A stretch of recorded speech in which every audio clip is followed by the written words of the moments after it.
is HCTV Sports Game Day. You'll see 4 exciting games on one screen. The live graphic will show you which game you are watching. It's an IHSAA version of the Red Zone. You can watch on all IHSAA TV apps on your phone, Amazon Fire, Roku TV, and Apple TV. Game Day is brought to you by Logan Street Signs and Banners and Noblesville Trophies.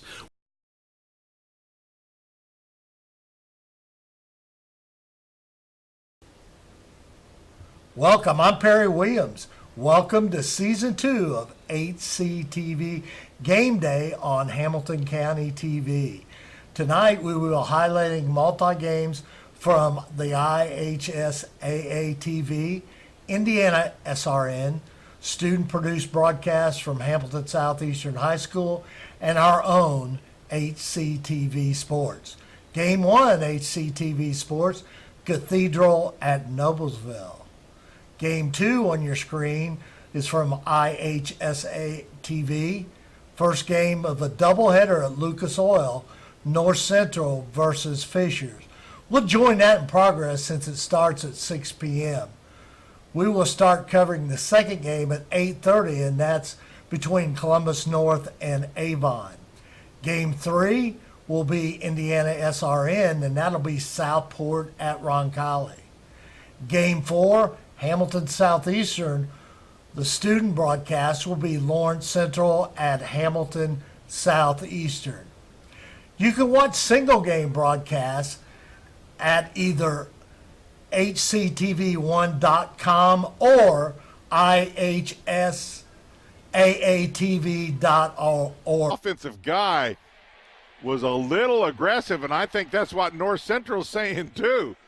Coming back over the top, the official didn't see it that way, and it could have went either way. Yeah, Jaden Ward, he was making that argument, wasn't he? Yes, hey, he was. That should have been pass interference on the offense. And you could have made a case for that. It all depends how the angle of what the official's seen.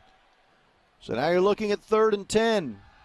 Rue is under pressure. They were setting up the screen, and that was sniffed out well. They were trying to get Scally the football coming out of the backfield, but not to be denied, Thomas Bronaugh and the rest of the defense for North Central broke that play up, and now you're looking at 4th down. Well, what you're seeing now is North Central goes, listen, we have nothing to lose. I want all-out, aggressive attack mode defensively, and now all of a sudden they're putting havoc on pressure on this Fishers offense.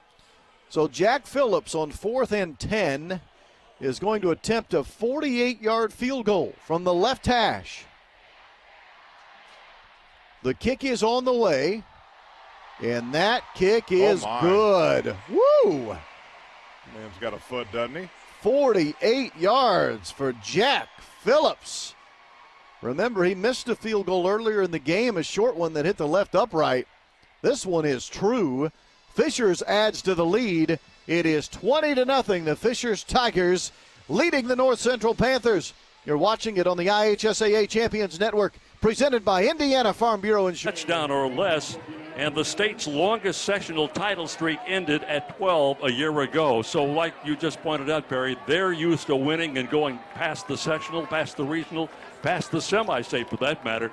So it's been a difficult situation for the Cathedral fans. Now, last year, these two ball clubs met for the first time. You were here. The final was 31-7 in favor of Cathedral.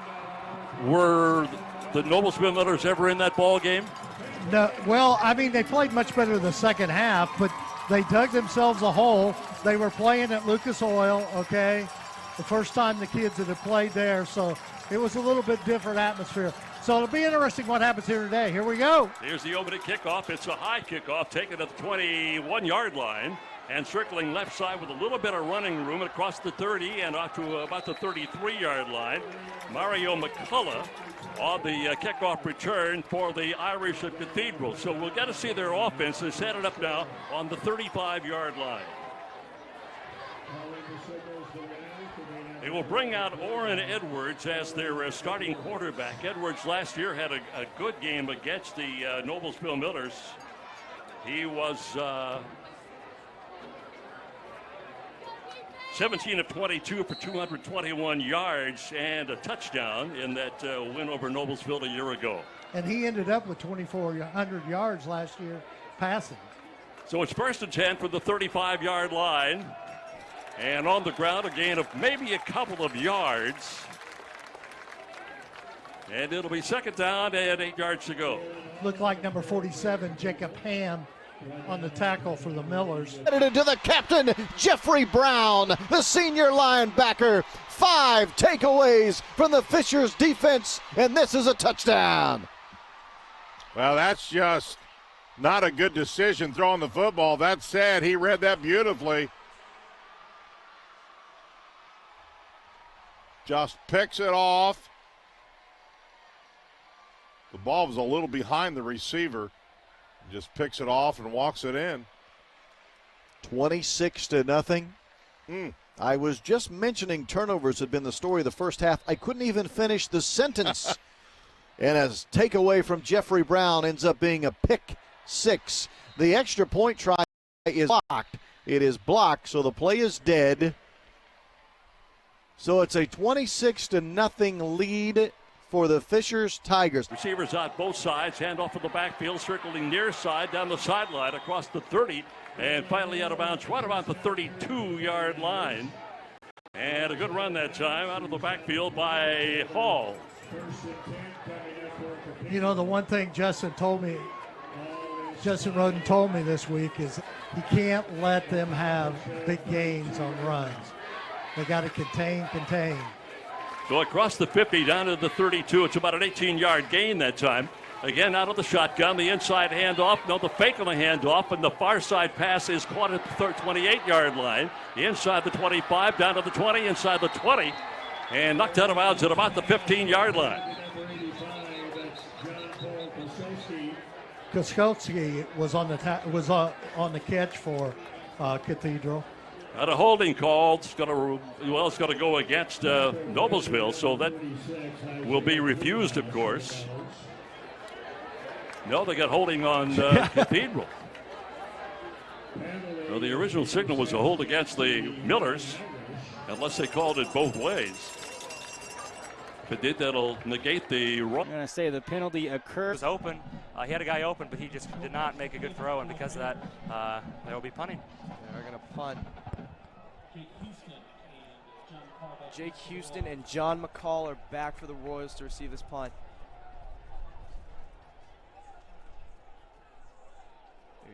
Bad snap. The punter muffs it. Get on and the Royals recover. And they're running. Evan Lance with the recovery down to the 11-yard line. Wow. That is huge for the Royals. Got 11 yards. They're about the 11-yard line. Evan Lance with the big-time recovery for the Royals. Yeah, just a horrendous snap. Went right over his head, and Evan Lance was on the rush to try to block the kick, and he didn't even have to do it because the ball was on the ground. He did a great job of scooping and scoring, or trying to scoop and score. He scooped it up and ran with it. With normally a defensive lineman, you tell them just to fall on it, because a lot of times they'll try to scoop it and they'll miss it. But Evan Lance actually picked it up, got a few extra yards, and the Royals take over at the 11-yard line. And man, LC's making some really bad first quarter mistakes here. Penalties and now a turnover or a bad snap on a punt. So great field position for the Royals. Andrew Hobson, the shotgun. Ben Boysen, jet sweep left. He cuts back for about to the initial line of scrimmage, maybe a gain of 2. And it's going to be 2nd and 8. Yep, 34 Isaiah Boyd made a good play by the Bears. He just came up and recognized the jet sweep and made a good tackle. Andrew Hobson takes the snap, hands it off. Blaine Wirtz, and LC is all over that. Pushed back to about the 14-yard line. And yeah, welcome to varsity football for Blaine Wirtz. He was a freshman last year, first varsity start, and he gets welcomed on that one. Yeah, he does. Well, the Royals started at their own 11-yard line. Had a great opportunity, and now they're facing a 3rd and 11. Let's see what they can do here. Got 2 receivers to the right, 1 left. Blaine Wirtz motions up next to Andrew Hobson, who rolls out right, throws it to the corner, and is incomplete. Yeah, that was just a good defense. Right behind him and incomplete. Yeah, he was just a little bit quick on that throw. He had not set himself and put his feet down, and that'll bring up a second down.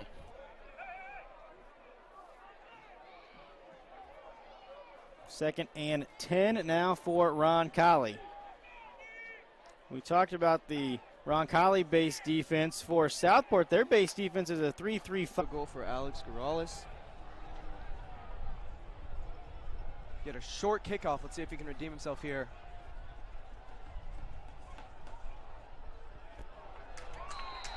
Takes it, and it is good. No good. No good. No good. Couple of minutes gone of the opening quarter of this game tonight. Opening game of the season. Noblesville in the dark uniforms. The Fighting Irish in white. And a first down and 10. The ball spotted right about the 15-yard line. Handoff over the right side. Circling right side. Knocked out of bounds. And the runner is Dalen Hall. And Hall is going to be brought down just across the 10 down to around the market down officially at the 7-yard line. Second down and 3. And a good strong drive by the Irish to start off tonight's football game. Here on Hamilton County Television. That's definitely what Coach Peoples wanted to get done tonight, is a good drive. Edwards on the handoff inside, circling, trying to get into the end zone from the 8-yard line. That's Hall again Touchdown. on the carry, and they got the touchdown.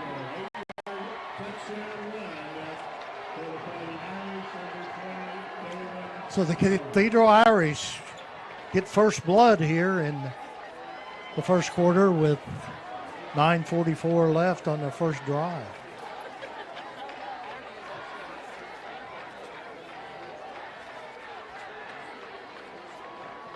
Houston Allerding, the kicker, will come in now and attempt the point after. There were players shy, so he had to go to the sideline to get the other 11th man out there. In fact, kind of an important one, the holder, just now getting out on the field. Yeah, that's an important guy. Yeah, in the game, Camden right? Jordan, yeah, just getting out there. Here's the snap. Kick is up, and it is good. So the drive goes 65 yards. And it took them just over 2 minutes. Team officiating there. It'll be second and 10.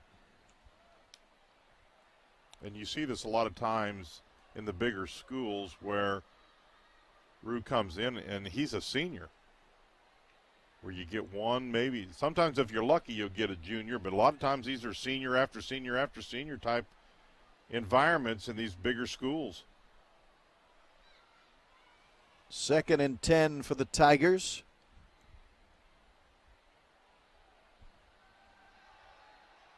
Swing pass out of the backfield. It is caught by Scally, but he's tackled in bounds. Good job by the Panthers to make sure he gets tackled in bounds. It ends up being a gain of only 2 yards, maybe 3 at the most. So now Fishers has to hurry back to the line of scrimmage. They'll be looking at a 3rd down and 7. We're under 90 seconds to go in the half.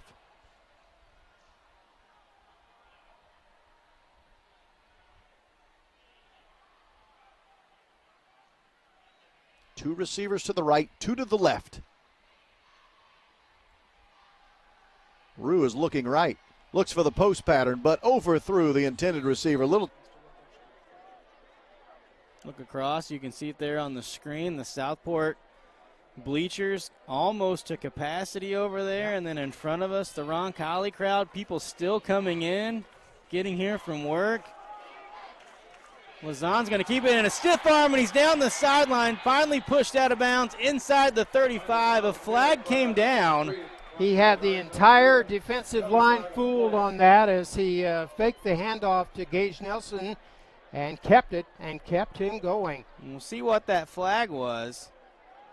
It was right there in the area where Lazan laid the stiff arm on the defender. Picked up 14 yards on that. It's a personal foul against Roncalli, face guard, and that'll be an automatic first down, Thad, after the play. Right, and that is nowhere near 2 receivers, but not a specific one. This is going to be an incomplete pass.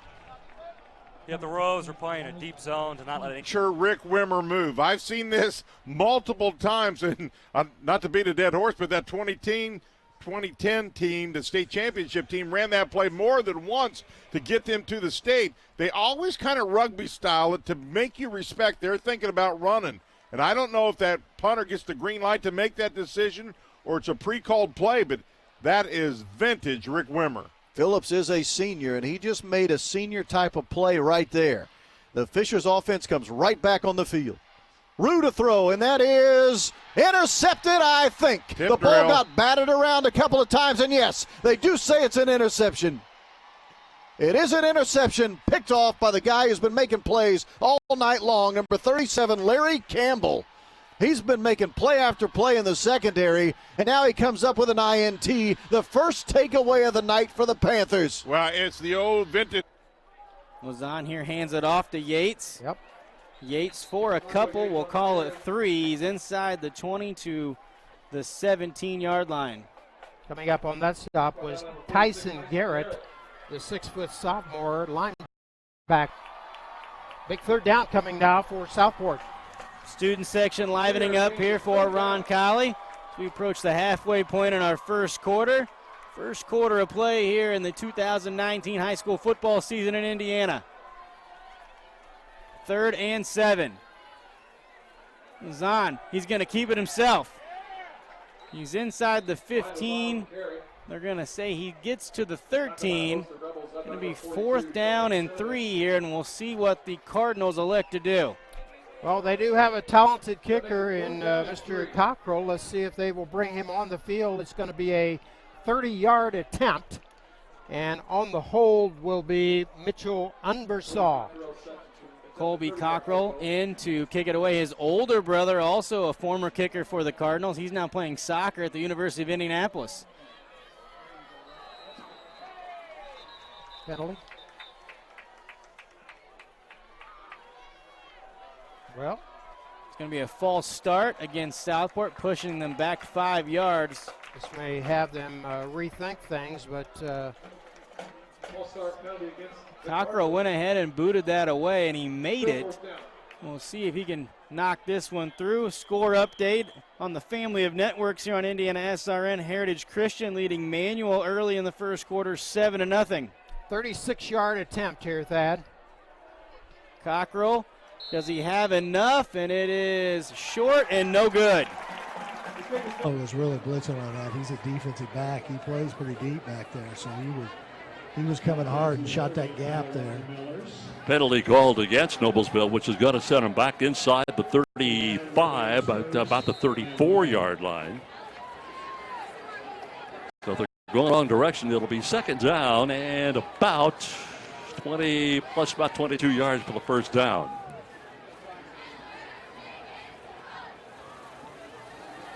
Here's the handoff over right tackle. Noblesville's offensive line, not particularly large, 248 pounds per man from tackle to tackle. Carson Cutler and Alec Reese at the tackles. Hayden Smith, Madison Maris at the guards. Cam Knight at the center position, as we mentioned a couple of minutes ago. It'll be 2nd down at 18. Well, the one thing about it, in the articles I've read, Bill Peoples said that this is going to have to carry them here early in the game till the maturity of that offensive line matures a little bit. But they look pretty good that first drive. Yeah, confusing again. And they have turned every single one of those turnovers into points, either a field goal or a touchdown. Not only do they take it away, but then they make you pay by putting it in the end zone or at least coming away with 3 points. Yeah, and that's just the mark of a really good team. If you can take that turnover battle and turn it into points, that's exactly how you win a lot of games. Gay does finally have a chance to punt the ball. This is another nice punt.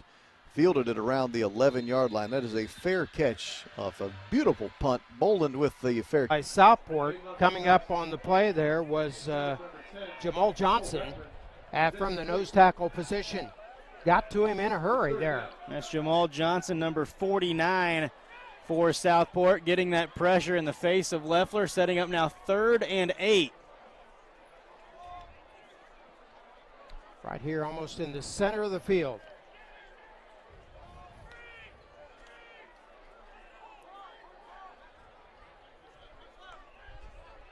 Option play, change at the line of scrimmage.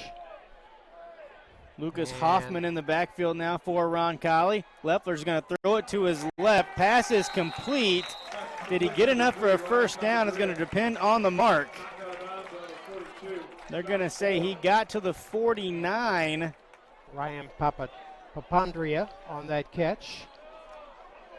Put it down at the 49. Is he short? Or are they going to move the 6? Now they're reviewing, and they're going to give him the first down. Well, a little bit of a delay there, but was able to convert.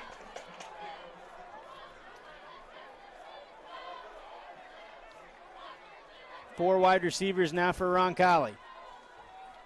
Here comes some pressure from Southport. He throws left again. Pass complete, pushed out of bounds. That was Tommy Mullen on the reception. 5-yard gain, maybe a 6-yard gain there for Roncalli. Really starting to mix things up a little bit here with 3:50 to go in the first quarter as the Roncalli Rebels have some business going here. He rolling into the end zone off of the for the touchback, and he'll bring it out to the 20-yard line, and the Irish will get the football for the second time. So, Perry, I'm not sure what the coaching staff gains out of that first drive offensively. There was some confusion out there, but as you pointed out, timing is everything. You're going to run that option series. You have got to be there's no room for any kind of a misstep along the way. You're either going to hand it off or keep it or dive, whatever the situation may be. You know, and this being the first year that they've ran that. I mean, you know, last year it was intended for number 10, Cole Beckman. Now 4th down. Let's see what Roncalli wants to do as they shift some players in and out. The punting unit's going to come on. That's Danny Lopez once again, number 2. Lopez, one of the seniors on this team. Jordan Tweedy back deep for Southport. Tweedy handled those duties last year as well, Thad. Again, he's got his hand up, trying to shield that sun away. Lopez gets the kick away. Another short kick. It's going to check up, and it's going to be downed inside the 25 at the 22-yard line. Yeah, and it is almost blocked, and it almost about went 20 yards. And the Royals are telling everyone to get back again. And an all right bounce to the 30-yard line. And that is where the Royals are going to take over. I tell you what, if I am John Rodenberg, next week I'm working on special teams because so far tonight they have not done a good job. Adam Richardson is on the tackle for the Millers. They're down at a couple now. We'll see if that defense can hold up now for the Millers. They will use 4 wide receivers. Noblesville does. Cathedral goes with likewise 4 wide receivers.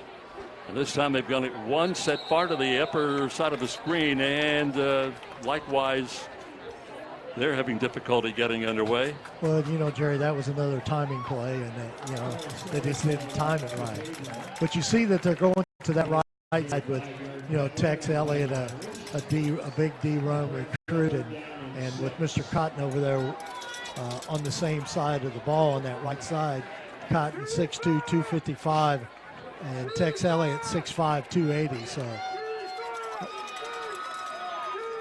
Yeah, this offensive line averaging 268 per man from tackle to tackle. Good sized offensive line. Marks them back 5 yards. Make it 3rd down, and intercepted across the midfield stripe at the 47-yard line.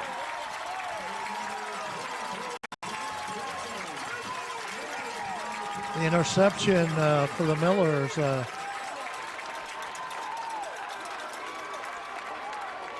That looks like Zane Blevins. Blevins coming up the interception. Big interception right there, Jerry. Now let's see what that Miller offense can do. It'll be the second possession now for the Millers. They started the first drive at the 35. Had to punt it away after 6 attempts. And it'll be first down attempt for their own 48.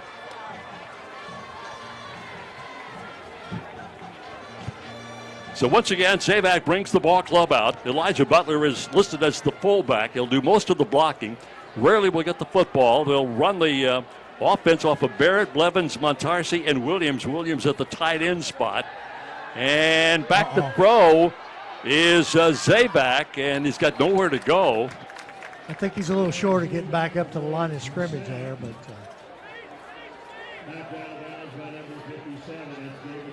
see where they finally mark it down. Pretty much back to the line of scrimmage. In fact, they may mark it down a loss of a couple of yards. It's at the 48. They'll move it back to the 47-yard line. Loss of a couple. David Gould was on the tackle for the Cathedral Irish over there.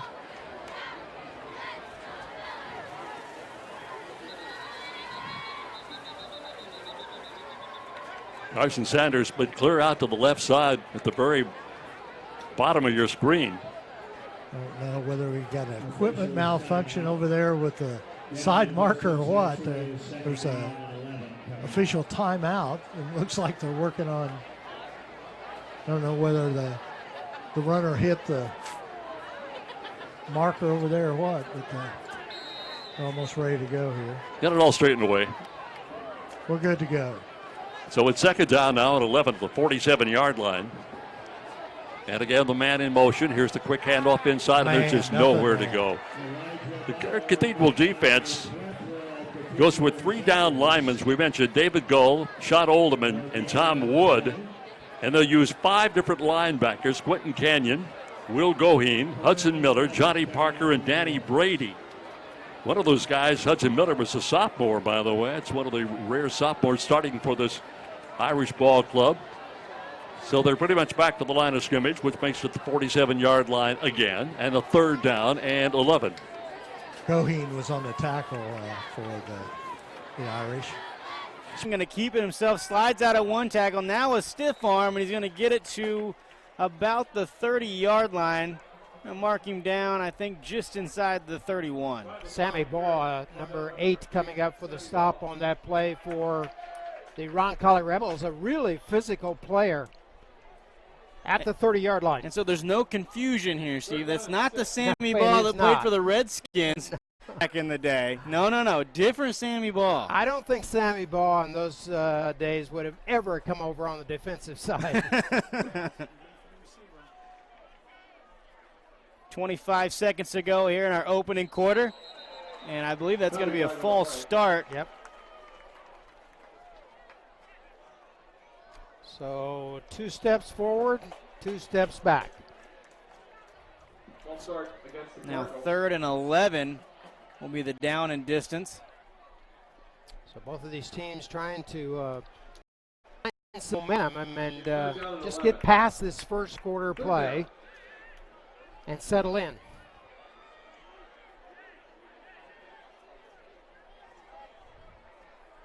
Luzon with some hand signals out to the receivers, lined up to the right side of the formation. Now he's going to wait, and I think they're going to take this to the end of the quarter. Yep. And they will. At the end of the first quarter, our first quarter of play here in 2019, we're scoreless. Southport. He hands it off, and that is going to be a first down. Good run there by Blaine. Yeah, good run by Blaine, but also really good blocking by the Royals offensive line. They got to push. The guards actually got out onto the linebackers. And when you can block the defensive lineman and you can get a guy in front of the linebacker, you're going to get five plus yards. Yeah. So they get the first down, and hopefully we keep on moving. Emmanuel McGee there on the tackle, but not until the Royals picked up a first down. Hobson tries to get him off sides, and it looks like it works. There's a flag before the play. Unless the offense moved early, which I don't think they did. They're calling it on them. Yep. A lot of penalties on LC. A lot. Offsides on the Bears, 5-yard penalty. 1st and 5 from the 20. From their showing here in the first quarter, not a very disciplined team so far. Maybe the first game jitters, maybe, but we'll see. Hobson takes the snap, hands it off to Tylen Taylor now. Puts his head down and gets a couple extra. Early. But good coverage on a beautiful punt. They'll spot it down at the 21.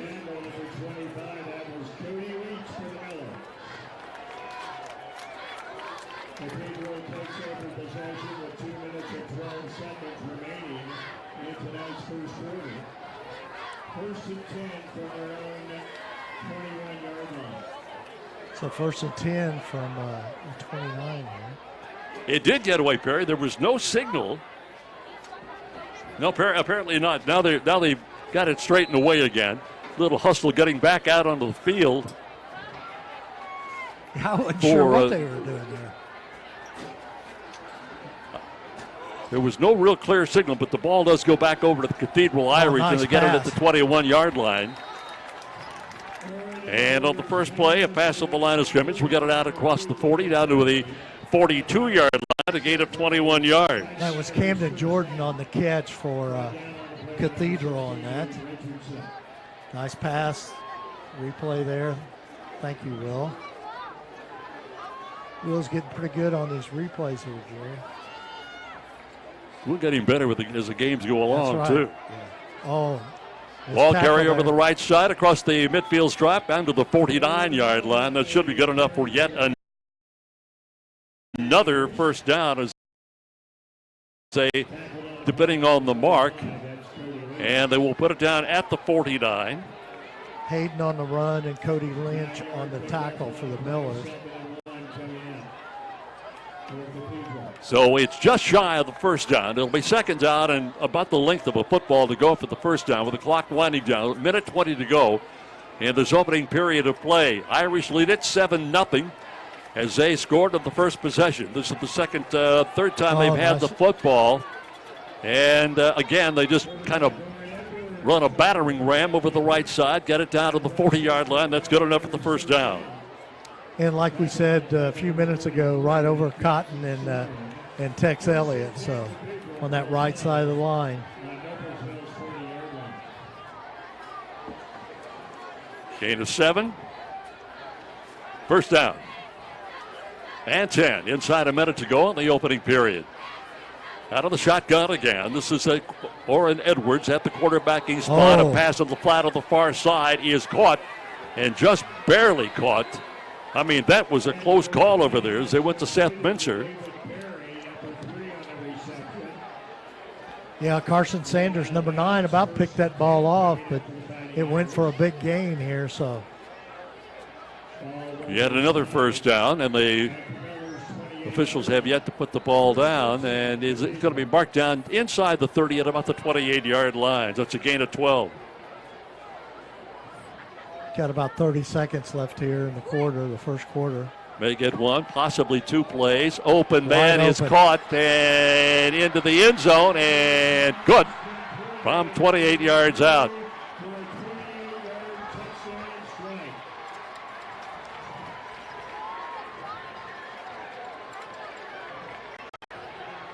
Couldn't catch a receiver on that play. All right, let's see if we can get it here. 3. That's David Perry.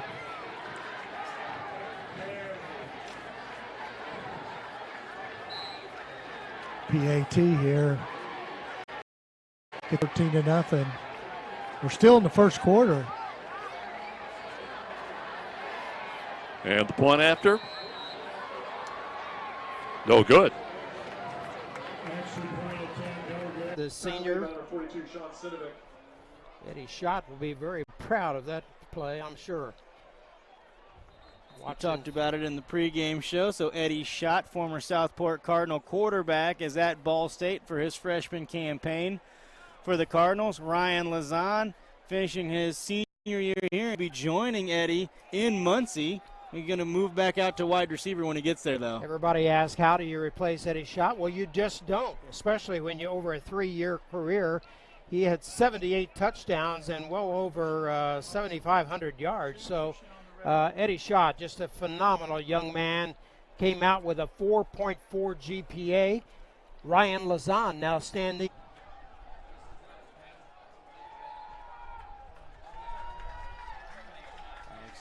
Corrales waiting for the snap. Hold is good. Kick is good. So it is a 7-0 lead. 4 seconds into the second quarter. Is a good decision there by Mr. Morris. Coach Morris going for it there on the 4th down. Yeah, it was a good play call by Coach Morris, and the Royals capitalized off of a really good run play and a good. First down, goal to go now for Southport at the 8-yard line. Man in motion. They're going to hand it off down to the 5-yard line, and on the carry there, that was Carson Moore. Yep, getting his first start there. Carson Moore on the carry. Moore, 5'10" junior, 165 pounds. He plays defensive back as well for the Cards. That was good timing on that play as far as the motion was concerned, and he was right there to take that handoff from Lazan. Second down now. Inside handoff to Nelson, and he is stuffed, and Jack Ward-Zala, first one there. And it looks like maybe they pushed the pile forward for about a yard, setting up 3rd and goal to go. That's a 2-yard game. 3rd and goal at the 3-yard line. 3rd down.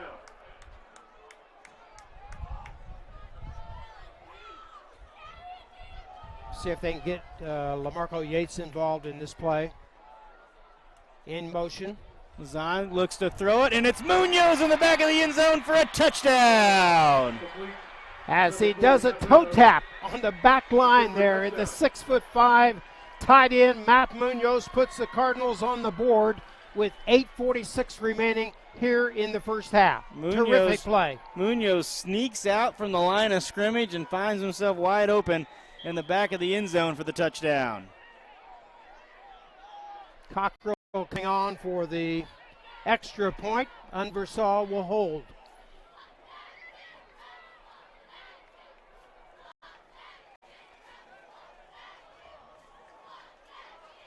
Kick is up, and the kick is good. 8:46 to go here in our first half, and Southport first on the board here in game number 1. They take a 7-0 lead over Roncalli. The offense is going to want to get something going, not let the Royals start to break this thing open. He's going to throw it to the right side and almost intercepted. Dangerous throw. Very dangerous throw. Chris Stein almost had another highlight play. Yeah, Chris Stein was there, and he kind of had almost 2 receivers in the same spot. Either a little miscommunication, but a very high throw.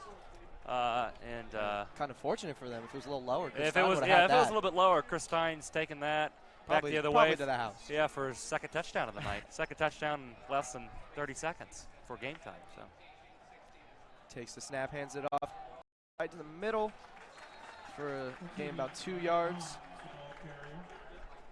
Evan Lance there, hyping up the crowd a little bit. Yeah, he's fired up. Well, both teams are still huddled up here, getting ready to go on this second quarter. Beautiful night, like you said earlier, Jerry. We got great weather here and a good crowd, and first game of the season. All things are good. Well, 3rd and 9 is going to turn into a 3rd and 4 there for LC. Is a lot better than, their 3rd and 16s that they've been having. And out goes JT, and then here comes in Joel Cheche.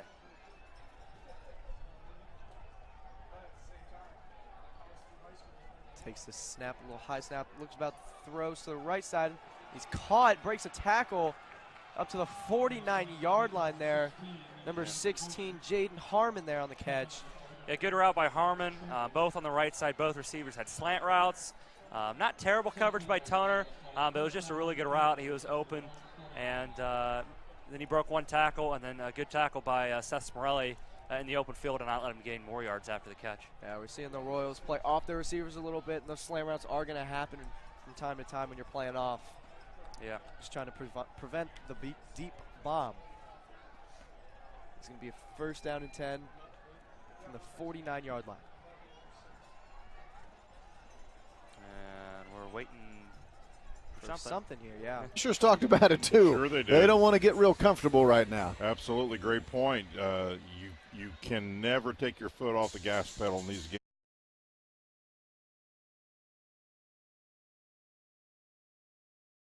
Tarsi. So they'll have to punt it away for the 3rd successive time. In that first quarter, Corey Edwards, 5 of 7 for 94 yards and a touchdown, a long of 28. David Perry, 2 catches for 40 yards and a touchdown.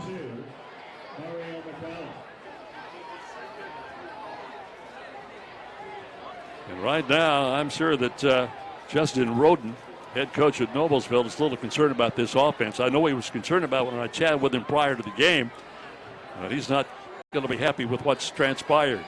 Here is the punt, and it's a good one. Once again, over the head of the deep man for the Irish, and it rolls inside the 15. What a punt that time. They had a man back. Camden Jordan. That's at least twice, Barry, if not 3 times, all 3 times, that Addison has punted the ball away, that he has knocked it over the head of the deep man.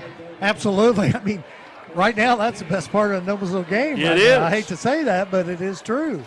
Well, the punting game will win you some football games. That's true. That's true. To keep them deep. He has really punted the ball well. Graydon Addison, number 27 for the Noblesville Millers. He's a 5'11", 180-pound junior. That really got him out of a precarious situation here, because you figure, Perry, they're going to have the football, they being Cathedral, at about the 40-yard line. And now they've got it instead back at the 13.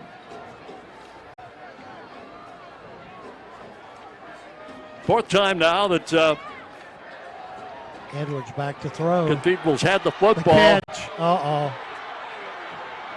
Wow. He's gone to the races. This thing is going to the house. Man alive. Number 4 for... That's Camden Jordan. Wow. Has an 87-yard touchdown pass. You just cannot give up that big play there. Miller's got him deep. Jerry, back at the 13-yard line on a good punt. And then that happens.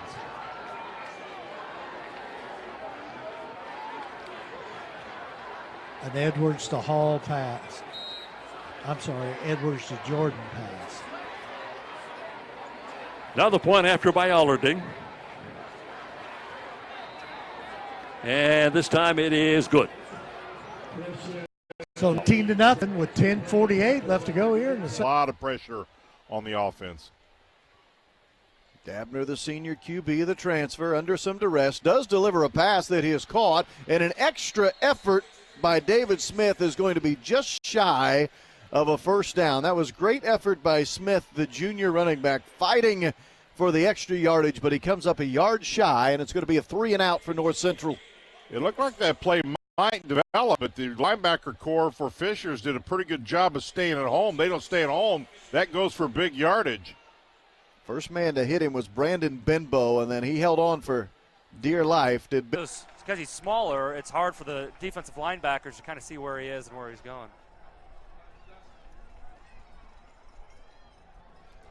Andrew Hobson motions Ben Boysen in play action, roll out left, and he's breaks a little bit of a tackle, and he fumbles the ball, and he falls right back on it. He needed to throw it away.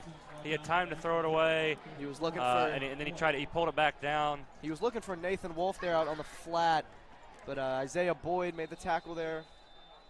And we got it. Looks like it. Well, he had to react to that quickly because Leffler got rid of it in a hurry, and his receiver was there, but Fisher did his job. Second down.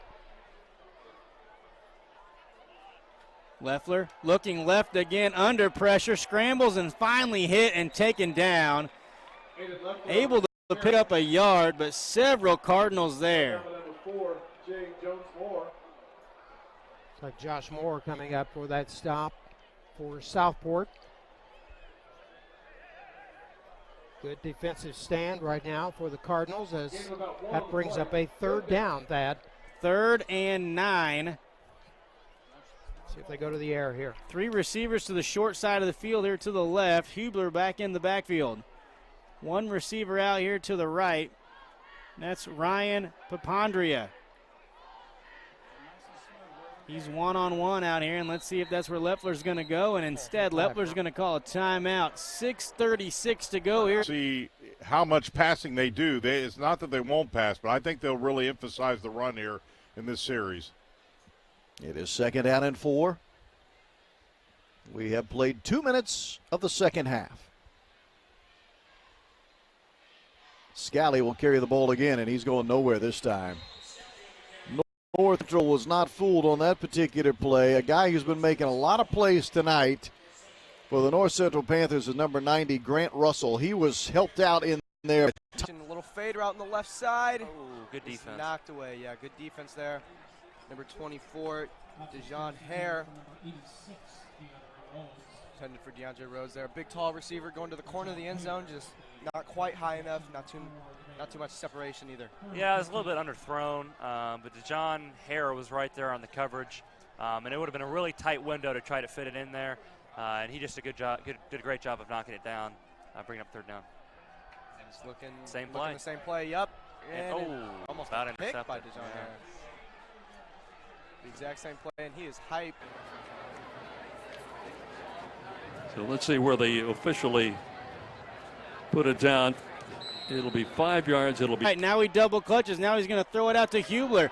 Hubler with a couple of defenders there. He slides through the first one, and he's going to be taken down at the 7-yard line. 4th down now for the Rebels, and we'll see if they're going to elect for the field goal, if they're going to go for it. And it looks like the kicking unit is coming on, and that's going to be Owen Herndon for Ron Colley. 5'9", 170-pound senior, number 1. Ben Moreland did a nice job. He had to kind of wait to see the commitment on that pass play to Hubler, but came in and was able to make the tackle at the 7-yard line. Cole Beckman will be the holder. Scott Cahill, the fullback, is the long snapper. Kick is up, and that kick is good. Rebels on the board for the first time here in 10, Lawrence Central 0. A game that started with last year here at Lucas. Fishers will host Hamilton Southeastern in week 4 on the schedule this year.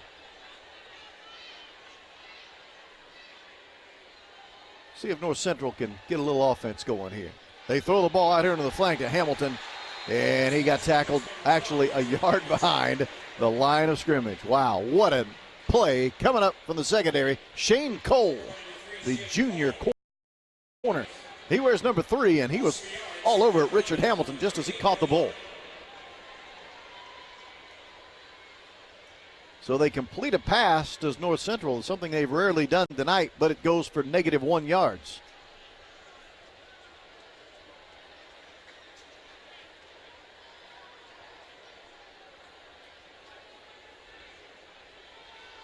Second and 11 for Dabner. Here comes the blitz. He overthrows his intended receiver. Some miscommunication there. The wideout was coming on an inside route. That's Diallo.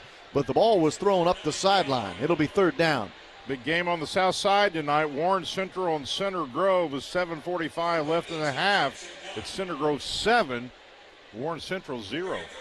Warren Central went undefeated last year en route to the state championship.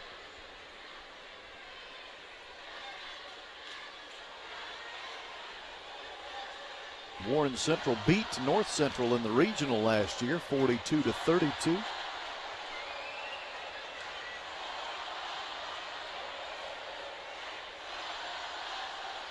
Third and 11. He's got a receiver open slot, but he overthrew him. Now that time, running in the open. Nice catch. Still on his feet. Caught at about the 45. David Perry on the catch for the Irish, for another Irish first down. Spot the ball at the 44. It's a 19-yard gain.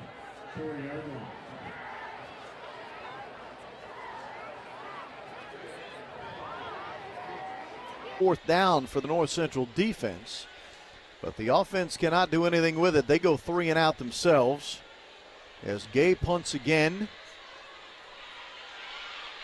That ball fielded at the 30.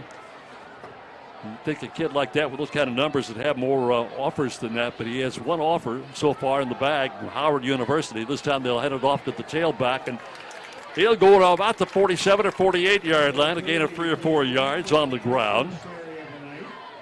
And it'll be a second down. And about 6 to go for the first down.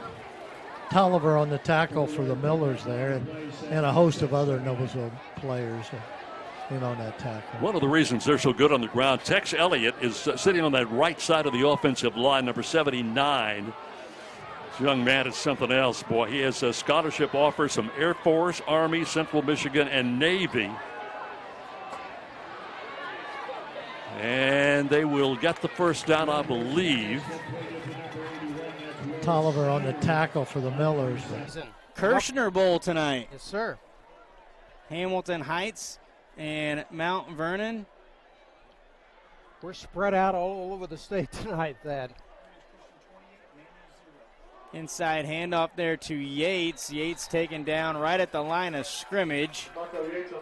Another score update coming in. Heritage Christian now up 4 scores on Manual, 28-0 in the season opener. No gain, second down. Lazan out of the gun. Traders Point also leading over.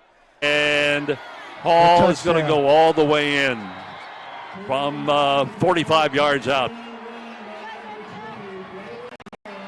Jerry, there again, that right side of that Cathedral line, it's just the big holes there to run right through. So that makes it 26-0. Here's a replay. That hole right there, 73 leading the block there through that gaping hole for Hall for the touchdown. So we'll try the extra point.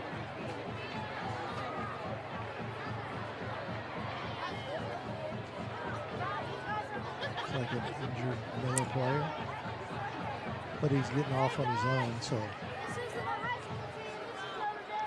Blaine McNabb, 6 foot, 160-pound junior.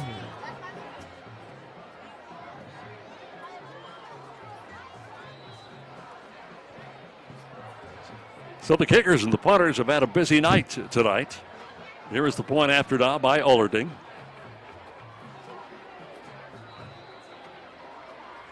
And it is good.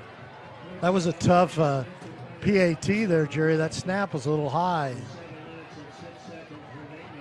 Let's thank another one of our sponsors, Logan Street Sign, celebrating over 27 years. Because when he connects in those passing games, he really opens it up for that running game. And that's how important this passing game is, really for both ball clubs, but certainly for this time for Fishers. Sean Kim, the tailback. Matt Noble had been a backup tailback in the first half, but he was injured early in the first half. This is a quarterback keep. That time they faked the jet sweep to Reggie Cook Graham, and the quarterback kept it himself. He'll be just a yard shy, will Marcus Rue, of the first down marker, so it'll bring up a 3rd and 1. Rue came up limping just a little bit, Rob. He's trying to stretch it out a little bit. Looks like he's trying to stretch that right calf maybe, or that right hamstring possibly. Well, Coach Wimmer loves to run the quarterback ever since he's been at Fishers. He loves to keep the quarterback involved in all his complex offense, and some of that is running the football. That's always been a piece of his offense. 3rd and 1. Give it to Kim. Nope, not going to do it. Boy, the defense, what a play up front. North Central's defensive front was able to swarm the tailback before he got any momentum going. Against one of the offensive linemen for Southport. Trying to protect his running back as they talk it over. Yates is up now and looks to be okay from our vantage point.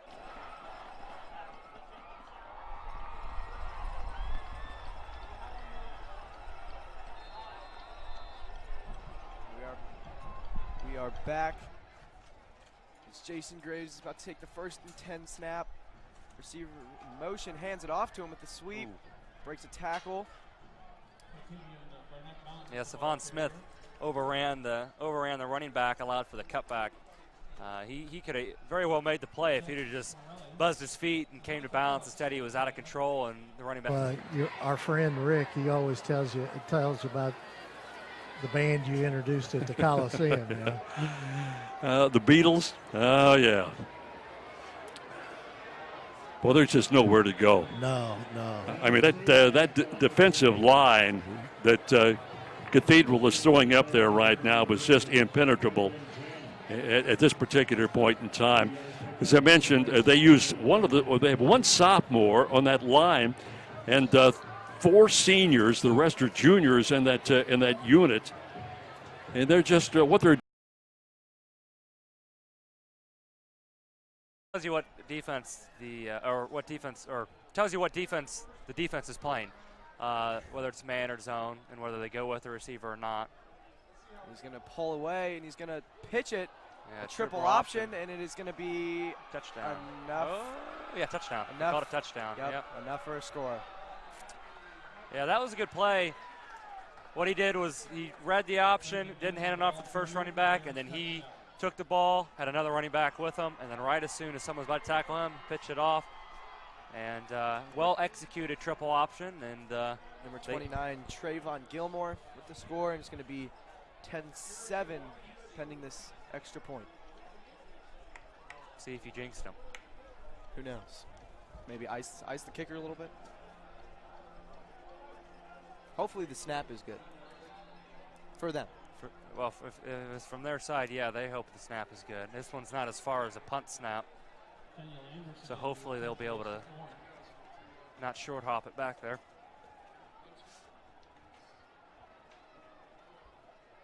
Snap good, hold good, kick good. 10-7. 4 minutes, 41 seconds left in the second quarter. Can develop advanced leadership skills. There's 3 receivers to the left, 1 to the right. Nelson in the backfield to the right of Lazan. Now Yates goes in motion. Somebody jumped. Encroachment, maybe? If so, that'll give Southport a first down. And that is going to be against the defense, 5 yards, and now a first down for Southport. 2:07 to play. Again, I see the patience being exerted there by Ryan Lazan, reading that defense, and he was able to bring him off of their cart there. 1st and 10 now for Southport. Lazan hands it off to Nelson, and he is stuffed, and then he slides out of the tackle off the right side. Penalty. A flag comes down. It was a gain of 8 on the run. Man, Gage Nelson was met with force up front there, but somehow was able to bounce off. Now let's see what this penalty's about.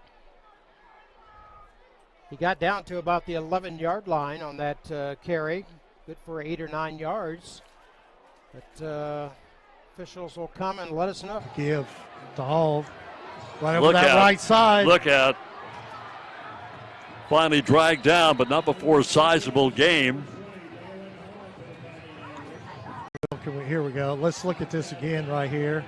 There's Hall cutting out on that right side there. Picks up some blockers and gets in that secondary and gets another big run. And to wipe it out, though, Perry, a holding call against the Irish. Man. You made a comment earlier, and I couldn't agree more. This drives coaches nuts. They will accept a lot of mistakes if they're committed with some destination in mind. But if the errors when you're calling penalties like this, that's a stationary type offense, and it's just no good. Yep. It's unacceptable. And I bet both coaches will say that at halftime. Oh, man. So it'll be back to 17, first down and 17, second down and 17. And the penalty, the fumble, let's see, is it intercepted? Did he catch it? The officials have not made a call yet. They've come in to the sideline. Now, one of the trail officials, Todd Maiden, says it's incomplete. Now they're going to get together. Now they call it an interception. Oh, yeah, he took 2 or 3 steps there. Yeah, he took a couple steps, Jerry, on that. You're going to have to run the football a little bit. Down the middle of the field, and no one's going to get him. It's a touchdown, Royals. Yeah, it was that post route again. It was similar to the one, I think it was last drive. And DeAndre Rhodes was wide open. Great throw by Hobson. Led him right into the end zone. And great quick response by the Royals. And hopefully put them back up 17-7. Great drive. Very quick drive by the Royals. But, yeah, as you were saying, great throw. Just great play call. LC couldn't defend it the first time. Just guess they couldn't defend it the second time. And hopefully Alex Garales can make this a 10-point game again.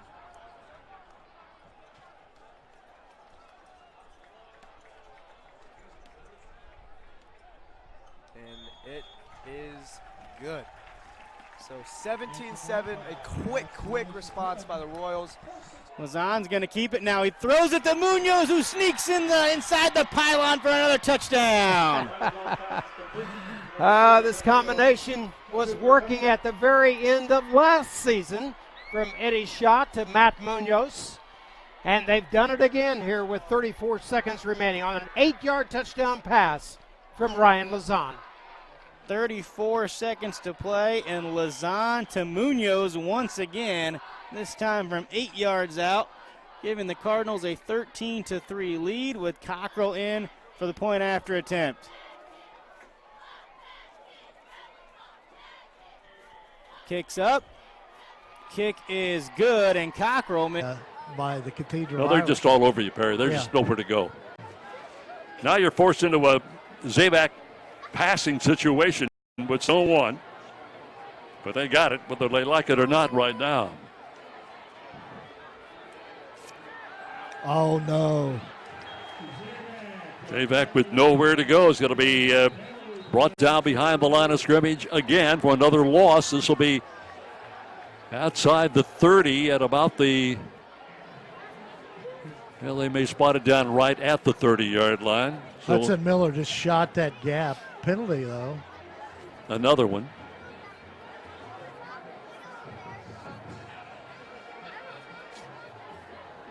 Fortunately, that is going to be put on the quarterback, Abel, but that was not his fault. That ball simply was mishandled by the receiver, and it ends up getting picked off by the Fishers defense, their sixth. Well, it was behind got him him quite a sixth bit, takeaway of the game. If you take a look at that replay, it was way behind him.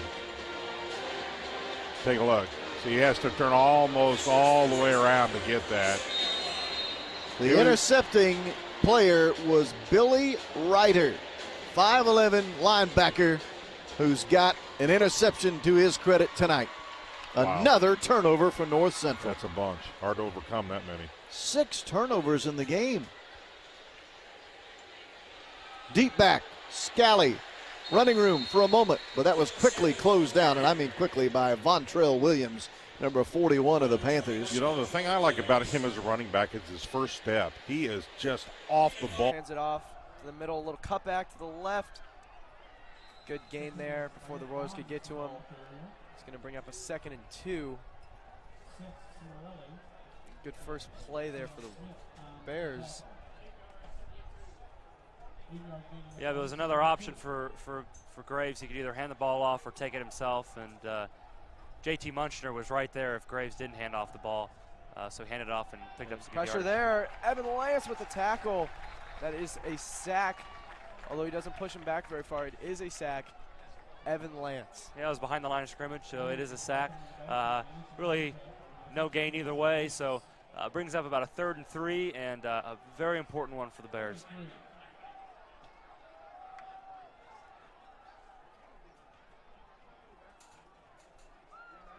Jason Graves tried to draw the Royals off sides, but did not work. He takes the snap. Play action, rolls right. He has a receiver open, and he underthrows him. Grant Huglin's getting some looks at the Division III level. Indiana Wesleyan is one of his top choices, and he really had a nice tackle there coming up from the left side. Hogan is a versatile guy defensively. He can drop back and play in the defensive backfield at safety, but also can step up and play linebacker, and that's going to do it here for the end of the first half, where Southport leads Ron Colley 14-3. They want to stay in the game and keep this thing close heading into halftime. Yeah, this is about exactly what. Hold up here, folks. Another referee huddle.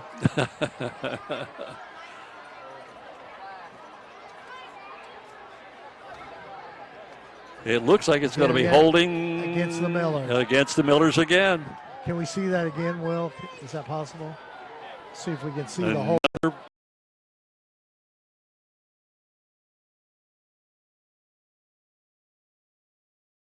I think we held 42. So Zavac will bring the ball back out to bring the team back out to the 19-yard line. And it'll be first down and goal from there. Letting group at the near side and inside the 10 to about the 9-yard line. The clock will continue to wind on the run that time. Jaden Barrett.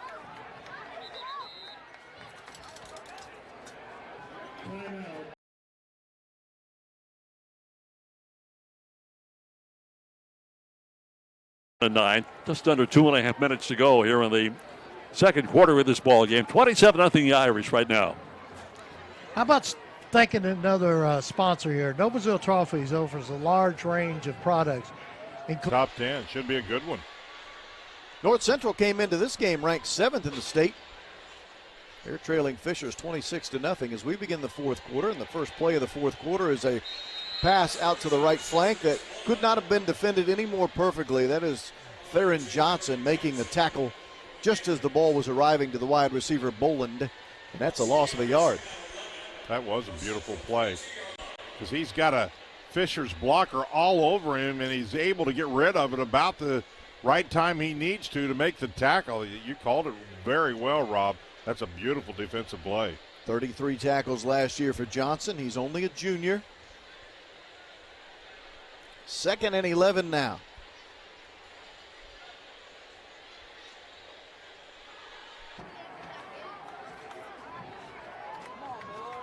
Sedbus at the fullbacking position.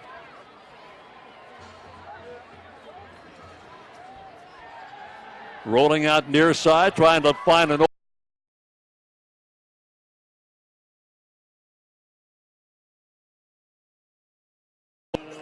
called enough. Sixth play of the draw. Been thrown, really never had a shot. It's nevertheless a great defensive interception. What an athletic play. Johnson had to climb the ladder to get high in the sky, and then he didn't catch it cleanly, but he stayed with it and was able to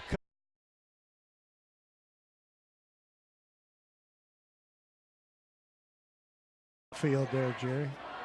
Jaden Barrett set up in one of the back spots. Barrett gets the handoff over the right side. Going to be knocked out about the 1 yard line. Did he get in? I don't think so. Barrett down inside the 1. Well, he's just literally right on the goal line. And the clock continues to run down to 2 minutes.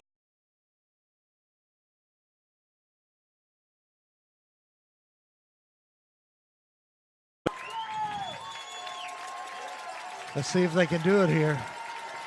Crowd trying to get into this football game and trying to get the Millers with something to think about as they go to the locker room at halftime. Another full house backfield. Touchdown. Yep, there's the signal. They got him.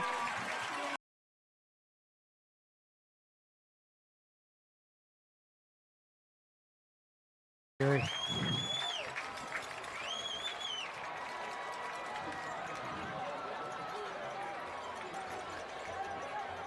Still couldn't pick up the number. 22. 22 is Elijah Butler, I should say. So Butler gets the touchdown run from 1 yard out. He just kind of rode on the backside of that tackle and then cut outside and got in the end zone. Nice run by Butler.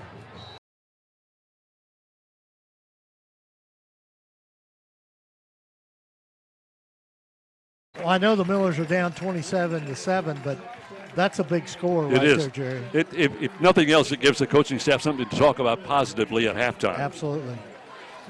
Interest in that is my nephew took over the head coaching job at Clarksville, and this is his second year, and wish him nothing but the best. And he's actually leading here at halftime against Scottsburg, so it's promising. That is promising. Here's Abel. Handing to Smith. Makes a first man miss. Gets himself to the 49-yard line. Falling forward as the Fishers defenders were holding on tightly. Billy Ryder was one of them holding on tight.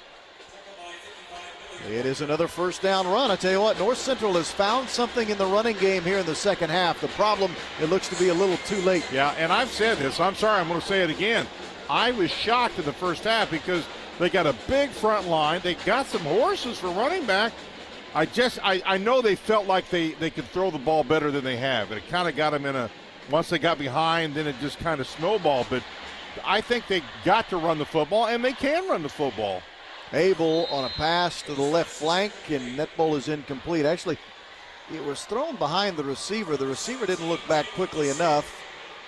Jalen Lasser was the intended wideout. I don't know if maybe Lasser could have turned the wrong direction or maybe just the ball was thrown in the wrong area. Regardless, it is incomplete, and it's 2nd and 10.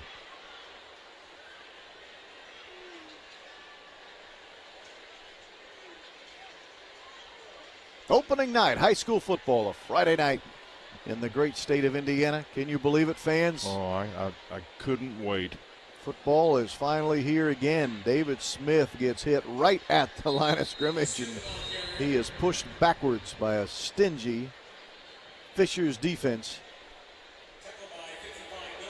First man to hit him, and he was coming in like a missile, was Jeff Brown, number 38. As we're under 8.5 minutes now to play in this ball game. As a longtime Hamilton County resident, I can't help but to think about how far HSE school system, not H. And there's no one in front of him. He is going to score. Oh, no, they say he stepped out of bounds. Or no, they marked him down back here. What? Did he?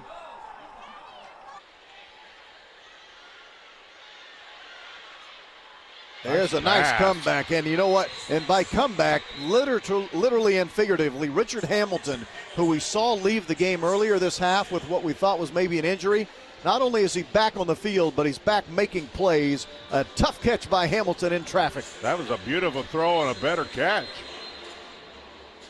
And I think that's what Coach O'Shea wants to see. He's trying some things here. What will work? Who can do what? And I think he's got some things to be positive about, especially here in the second half.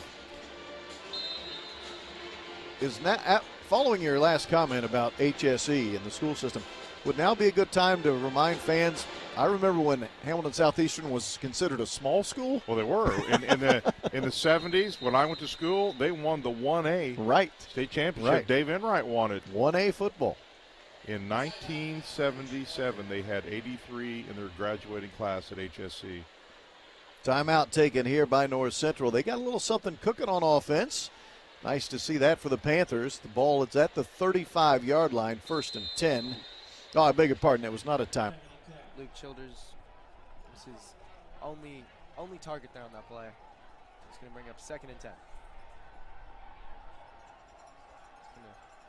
Motion, Blainworth suicide, takes the snap middle, or roll out right, and it is a comeback route to DeAndre Rose at the 50-yard line. It's going to be enough to move the chains. Forced out of bounds there by Elijah Gaskin, but nonetheless, first down Royals. Gets out of bounds to stop the clock.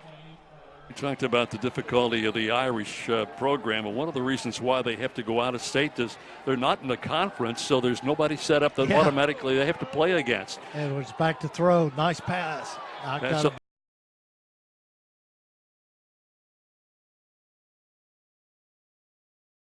Down, it'll be across midfield at the 40, just across the 45-yard line.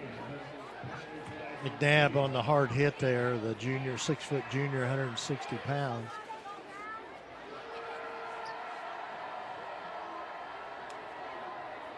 And a penalty against the Irish.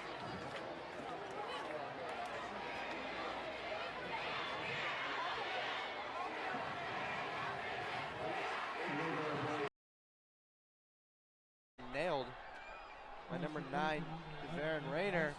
We got a flag on the play. Yep. It's going to be. He might have called offensive pass interference for pushing off against Boysen. That's to be his second this game. But I'm not sure that's what they're called. They're coming back again to talk about it. Play ever so slightly. And that meant Smith could only get himself a 1-yard gain. And now it's 4th and 1 for the Panthers.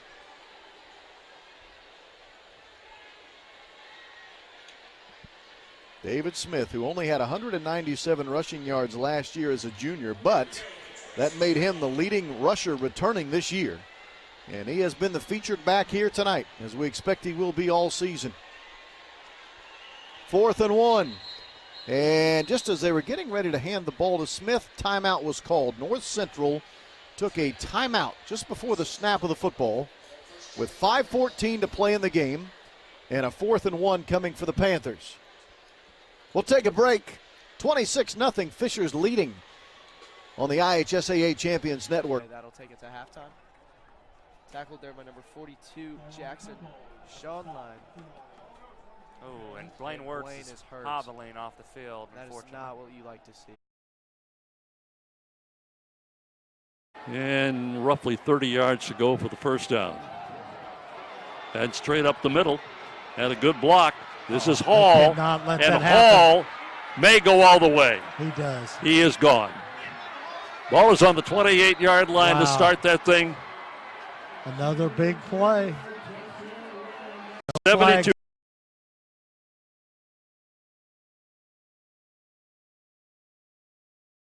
Schroeder and I talked a couple times this week. He said, Perry, we cannot give up the big play. Cannot give up the big play. 33-7 here. 72-yard run.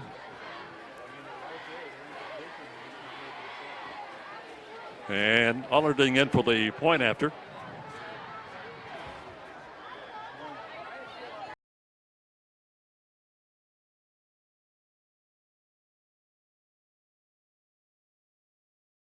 So 34-7. 29.5 seconds left to go here in the half, and that was a big play given up. He did not reach the 25-yard line, which would have given him enough for a first down. Wonderful tackle by Matt Holt to make sure he did not reach the 25-yard line. And so it's a turnover on downs for North Central. That's a good stop. A tough play to defend. And they're good, just about a football length away from a first down. And now Fishers will have 5 minutes and their offense back on the field. Marcus Rue comes back in. Here's a true I backfield this time behind Rue with a fullback.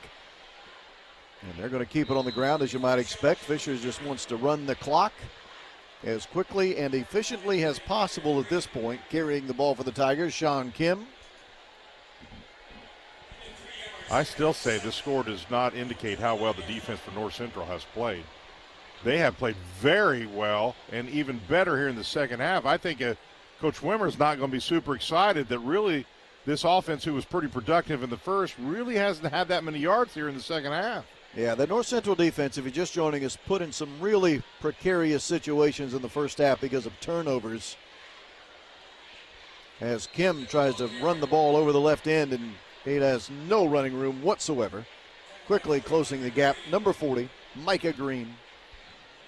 3rd and long coming. Fishers will travel to Pike next week. We'll hopefully get a score of that Pike-Zionsville game and see how that game went. I'm glad you mentioned that. Fishers on the road next week. It's worth mentioning, this was supposed to be Fishers' home game tonight. Right. Fishers gave up the home game to play here at Lucas Oil Stadium, so kudos to them for that. As a timeout will be called here by the Fishers Tigers with 3:46 remaining in the fourth quarter, I should say, not the first. Been a tough first half for Noblesville. Once again, that full house, that full house backfield.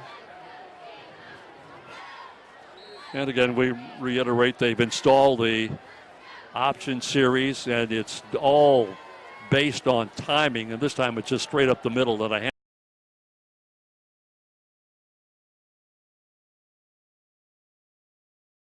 Yet the clock continues to wind down inside 10 seconds to go now. Run out here. So we'll have a special guest at halftime coming up. They do give him 1 yard on that play, give him 2 yards, matter of fact, and that's the end of the first half. So to kind of recap the situation, it was all Cathedral in the first half.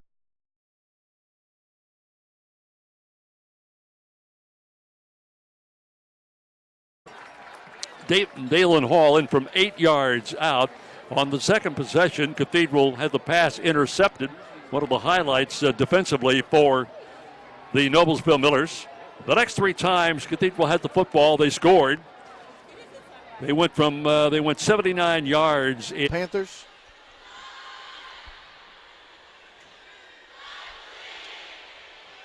Kim on a jet sweep. Nowhere to run. Got to the 35-yard line and then 30-yard line, I beg your pardon, and then was quickly shut down there. It'll be 4th down and 5 for Fishers, and they'll bring on their punt team. Well, it looks like Cathedral might be back, and back in the big time. They lead Noblesville 34-7. 29 seconds remaining in the first half.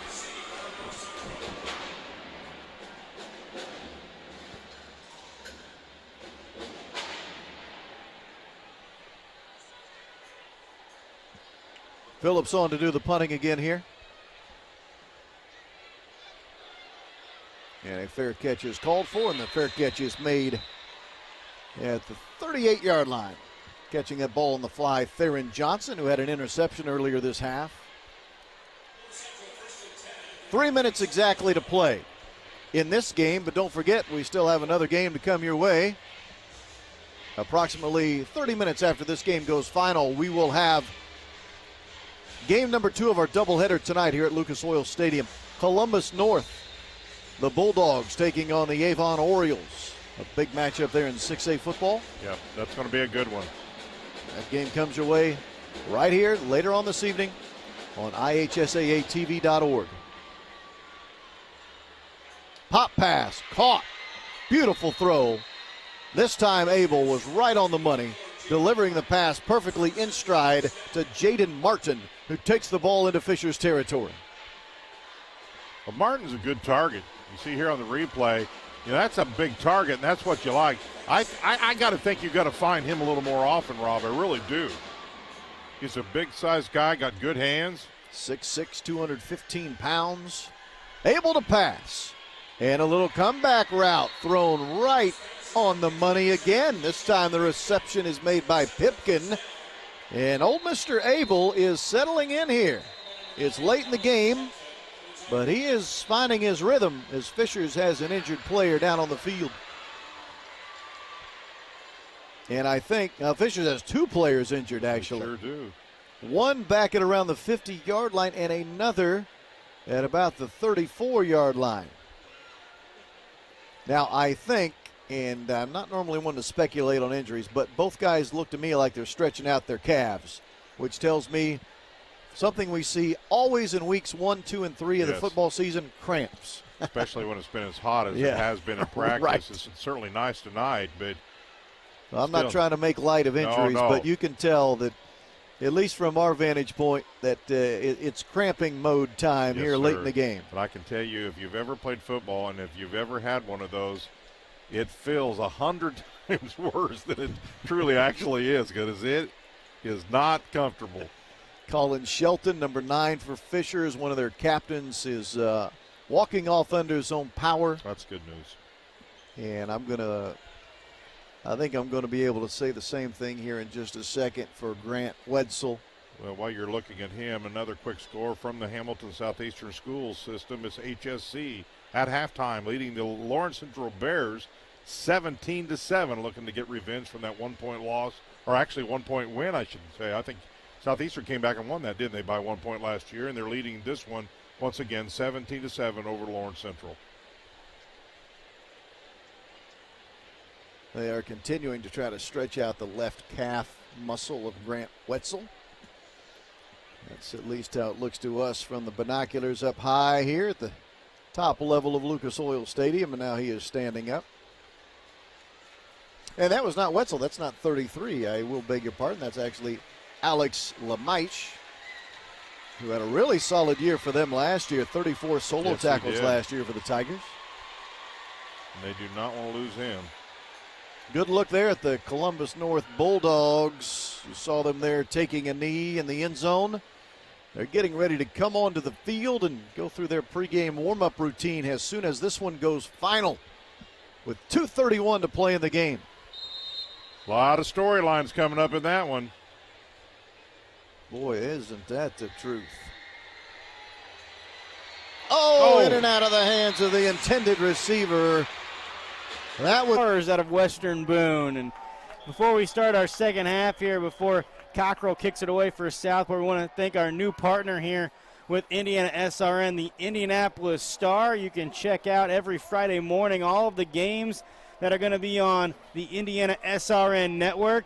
They also, every Friday night, they're going to have a live football blog going on. So while you're on Twitter or you're at a game, you can check out the live football blog. And they will also have links on there to all the Indiana SRN games ongoing. So while you're at a game, you can be checking out another game, because that's what we do now in America, Steve. You have to have two screens. If you don't have two screens, I don't know what you're doing. Scoreboard watching. Another INT from the Fishers defense.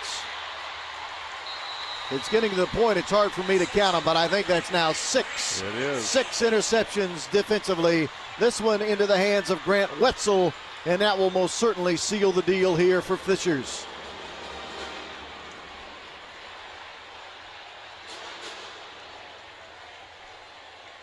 Well, he put it up there and give his guy a chance, and just in zone coverage that time was Fishers, and he just comes across field. The ball kind of hung up there just a little bit, enough for him to make a cut on the ball, and once again, turnovers. But you got to give, a lot of times defenses cause turnovers.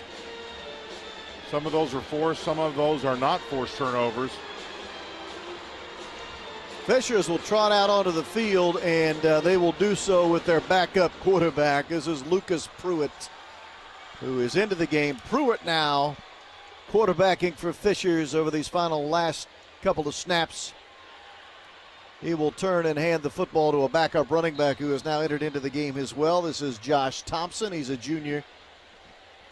And once again, I realize that this is not the same offense for North Central that was there last year. We've certainly highlighted that. But if you are Fishers, Rob, and somehow you with a minute 42 can get a shutout against still a very good team in North Central, that says a lot about your team here early defensively if they can hold this 0 to North Central. Less than 90 seconds remaining in the game. Pruitt in at quarterback. The junior 6'3", 210-pounder. He battled it out with Rue in training camp to see who would be the starter. Thompson carries out to the 45-yard line as we are now under 70 seconds remaining in this game. Last year, in the first game of the season, North Central beat Fishers 42-7. Well, you want a Zionsville score? I'll give you one. A little screen pass there. Nothing fancy about it, but Leffler on target. 3 receivers to his left, but he's looking to the right. Pass complete. Receiver gets out to the 29. That's Chris Parrott on the reception. Tweedy along with, let's see.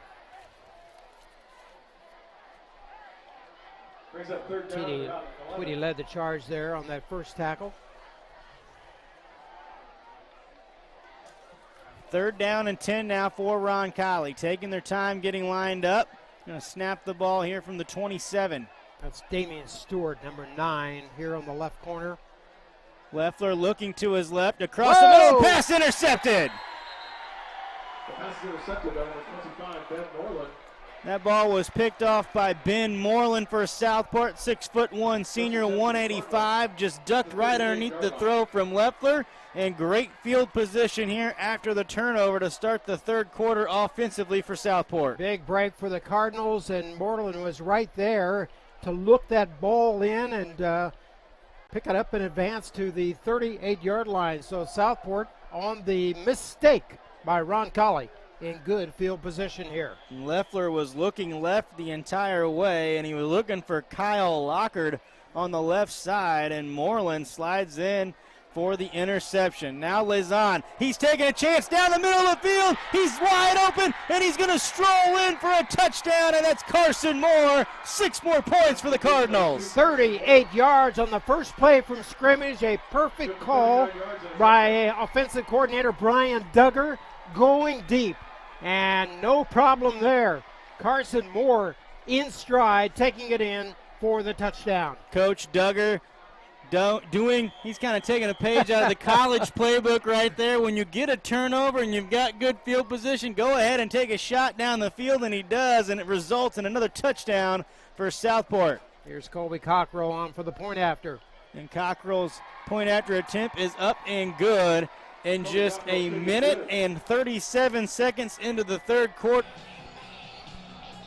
People know because they've watched it on Hamilton County TV this week, and I looked yesterday, and it's been shared by about 20, 30 people. So it's really getting around. The numbers are really gaining. When Marty Cook and I did a show the other day. Yes. And Marty did such a great job, and very, very passionate about this 150 years. This is a big celebration. You kicked it off with a back-to-school bash. We got homecoming coming up here. Yes. Exciting time. It is. It's really exciting. And we're really encouraging people, graduates, to do that GeoMap so that on the website so that we can track all of our graduates over the 150 years. It's pretty cool. Now, I think another thing, too, that's great is the 25 Miller Nobles that you're going to Yes.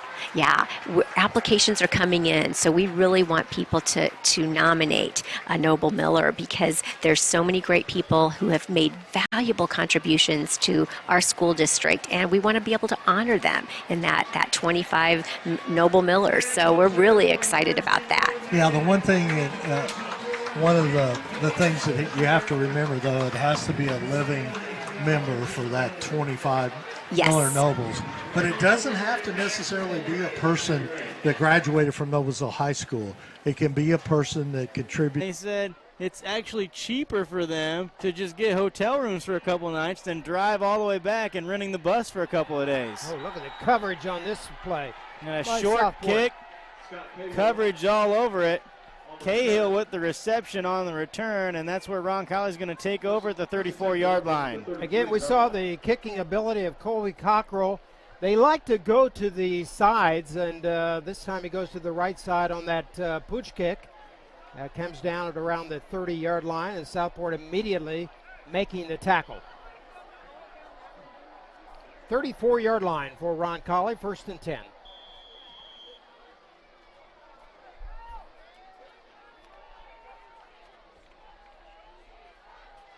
Hubler to the left of Leffler. Now he's going to hand it off to Hubler. Hubler up there. He's got a big hole and nearly out to the 45-yard line, and he's got enough for a first down. And it's Tweedy who came in from the backside there to have another saving tackle. That's twice now that Tweedy has prevented Hubler from getting free.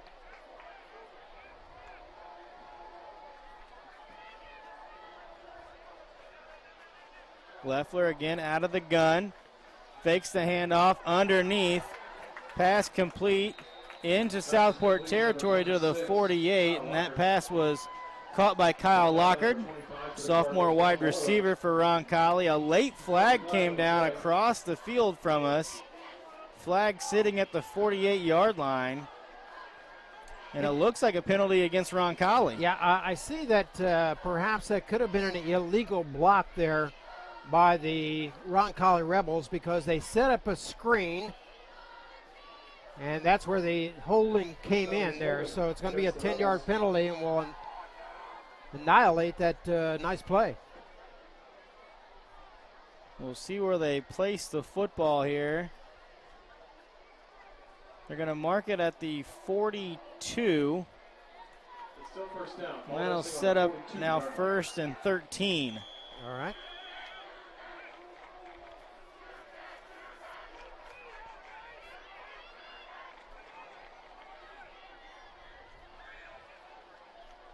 Inside handoff once again to Hubler, and he was upended and taken down at the line of scrimmage.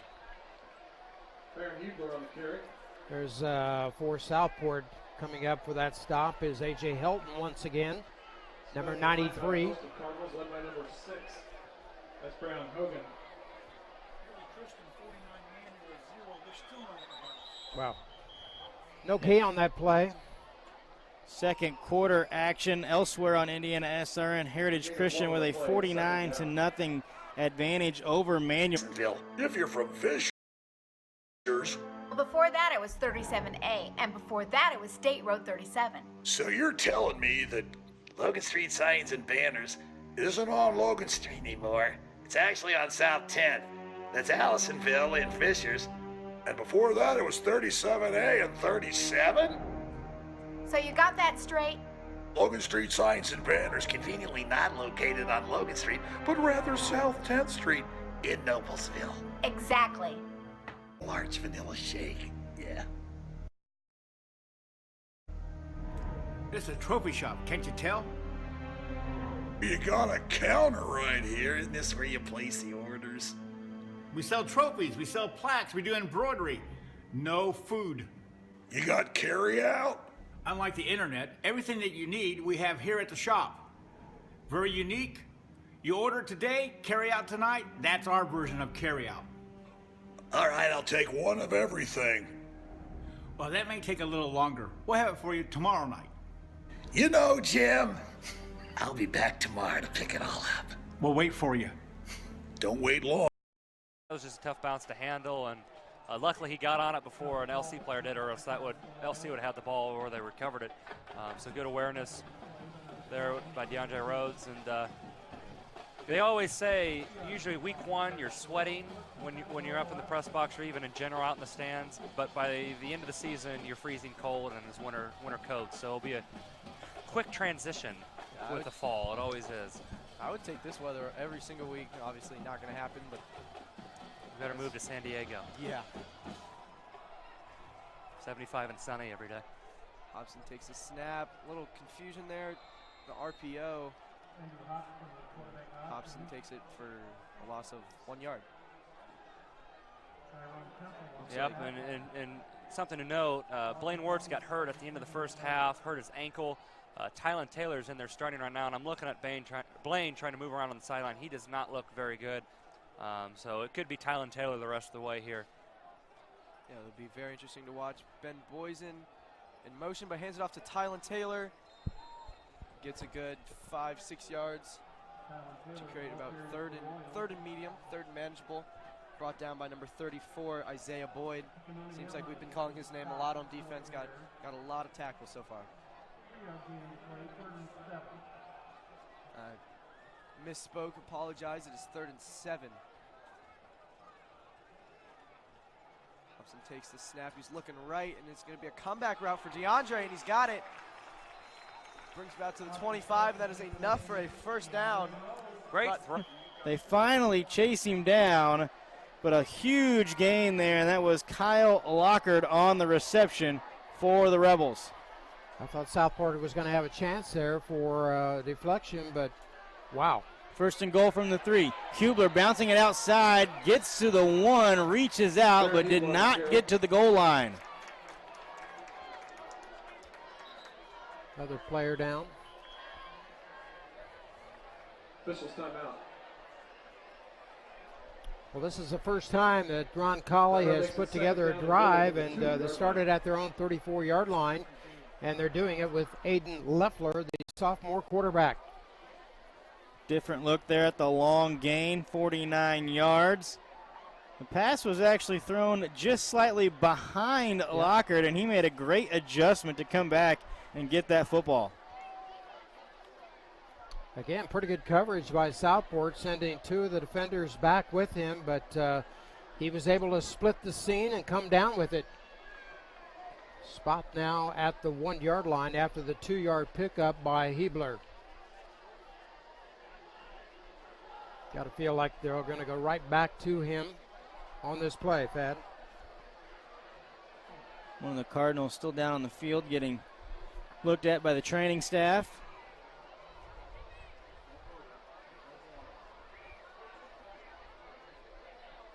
Take as much time as they need.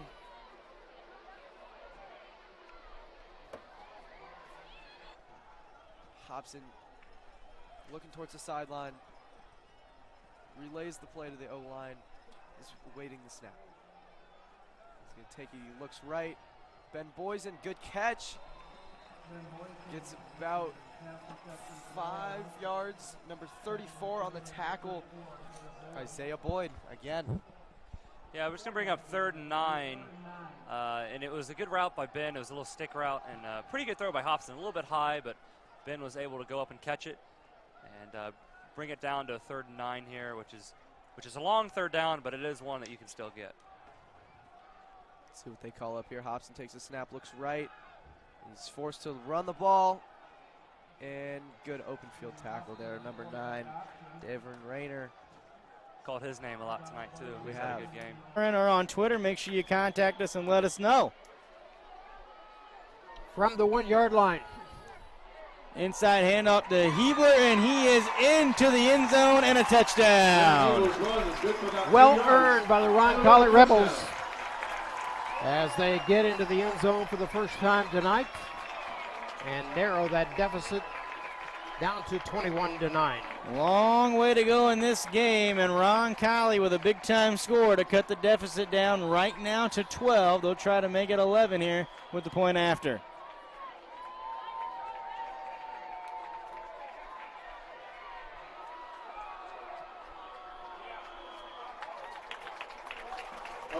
Kick is up, and the kick is good. And could have been a lot worse there for the Royals. Yeah, it was the snap was short hop to him, and Clayton did a good job of getting the ball up, getting the kick off quick, because those LC defenders were coming for him, and just about nearly blocked it. So good job by Clayton getting the ball off and giving off a good punt and pushing the Bears back to the 32-yard line.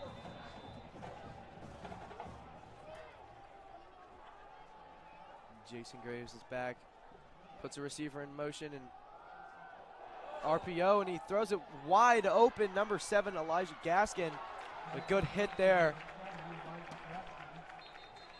Yeah, that was an RPO. Tackle there. Looks like we got a guy down for Lawrence Central.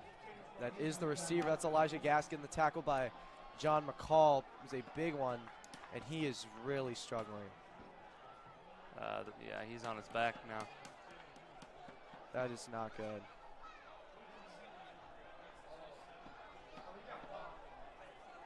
It looked like he got hit by one of the Royal defensive linemen, and we're being told it's number 21 for the Bears, and they actually have 2 guys down now. So it's not a good situation for them. And with these injuries, we are going to take a break in respect of these athletes. Southeastern Sports Network will be back shortly.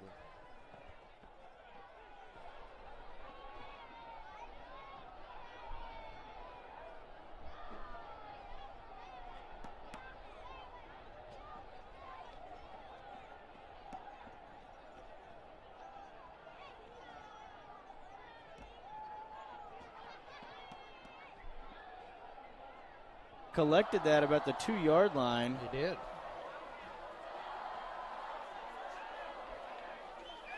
Well, let's try this again. Just act like that didn't happen. You know, back in the day as a kid when you would play wiffle ball back in the yard, I don't know what you did. We always say that was a redo. You got to redo it. Yeah. It was redo. R-E-D-U-X. Redo. Another good kick. Taken in just inside the 10. A quick seam across the 30 to the 32, and that's where the Cardinals will take over.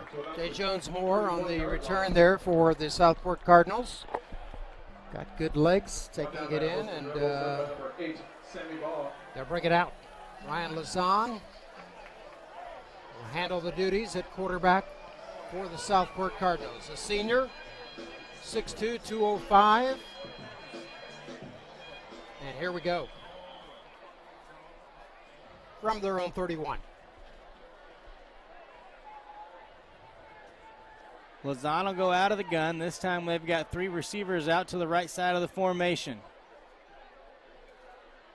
This time he pitches it out. There's Yates. Yates with a little bit of daylight. Gets it across the 35 to the 36, and that's almost the most room that Yates has had to work with so far tonight. Gain of 5 there on the play for LaMarco Yates. Yeah, he got a nice block over there on the right side from Peyton Cheatham along with Chapey Ginsburg, and it's a 5-yard pickup.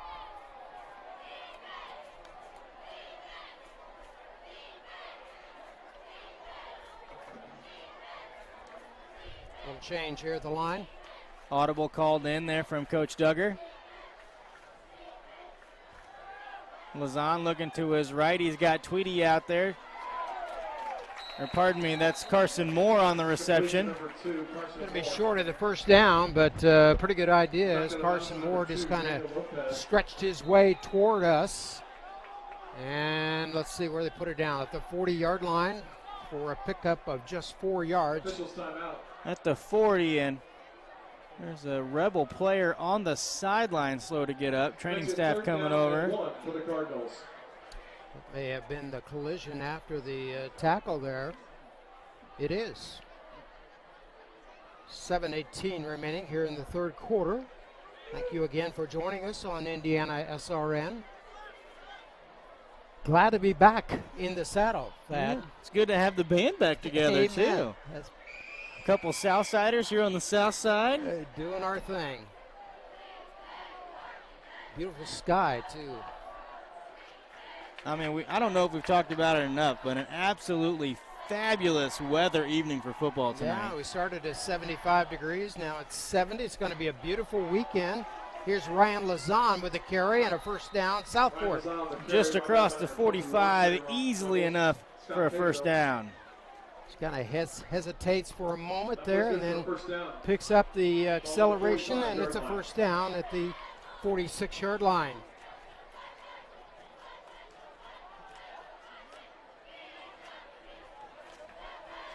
Clock rolling. Reaching 7 minutes now to play here in our third quarter. Southport leading Roncalli 21-10. Lazan pitches it out to Yates. Yates has got a little bit of room out there. Jukes, he's across the 50, almost to the 45, and a big gain there for LaMarco Yates. Starting to feel it, I think, because I had after that sluggish first half for the senior tailback.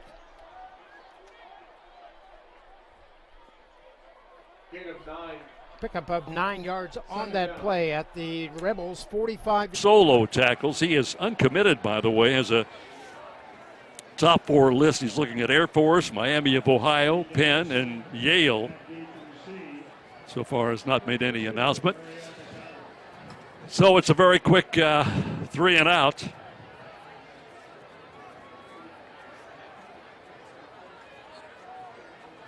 And here is the punt, and this has been the highlight of the game, the punting situation from Graydon Addison. Out of bounds. And there he comes. Quick pass out to the left. Number 1, Ali Allen bobbles it, but he does end up completing the pass. Number 23, Marcus Owens, with the tackle. Number 23, Chris Stein for the Royals on the tackle there. Apologies. And we got another lineman down. Down. Yeah, he's quickly getting back up. And it looks like he is able to get over to the sidelines. There's too many injuries. Yeah, looked like he hurt his hand or fingers or something, so hopefully for him, he won't be out for too long. Get back in the game quickly. Edwards at quarterback. Running back is Dalen Hall. He's had a good ball game. He's backed up by Jake Langdon. Hall with 3 touchdowns so far in the game, a 7-yarder, a 45-yarder, and a 72-yarder. Gain of 3.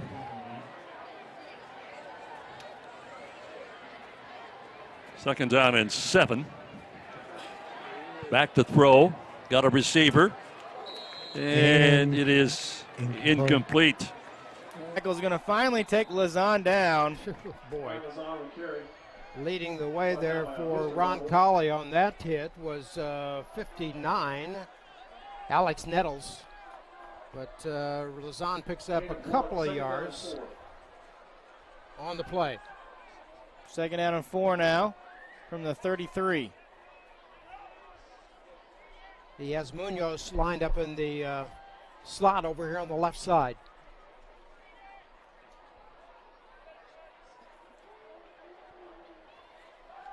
Looking to his right, throws over there, nearly intercepted, but it falls incomplete. That was Ryan Papandra right there, nearly, and if he would have picked that off, Steve, he had all kinds of daylight. He saw it, didn't he? The ball was intended for Carson Moore, and that's going to bring up a critical third down here for the Cardinals. This drive started at their own 31-yard line. This will be the 7th play of the series.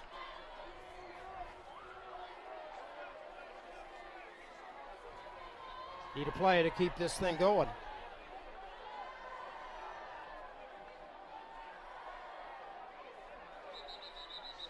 And I'm not sure if they got the play away or did they call timeout. Yeah, timeout taken there by Southport. They tried to get a late. Down to around the 34-yard line. Once again, Jerry, as they did the first half, they go on that right side with Cotton and.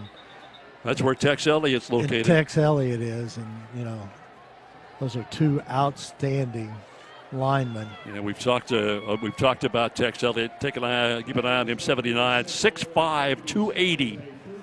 And a senior.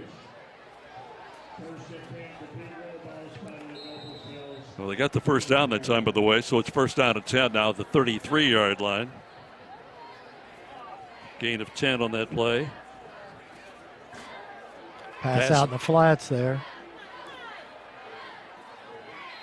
And the receiver is Camden Jordan, number 4. And Jordan's going to move it down to around the 25-yard line. It's just too easy right now. Absolutely, absolutely.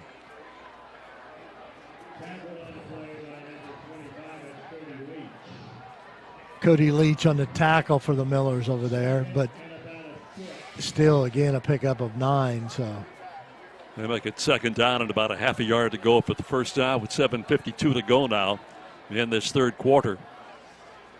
Quarterback will keep it. Edwards will dive over the right side. He'll have plenty of room for the first down.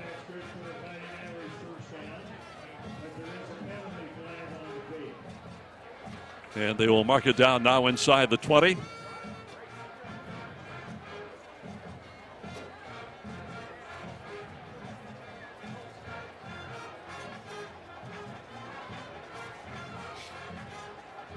His hip following through the hole. That's what you're supposed to do, isn't it? There's Yates again off the left side. Looks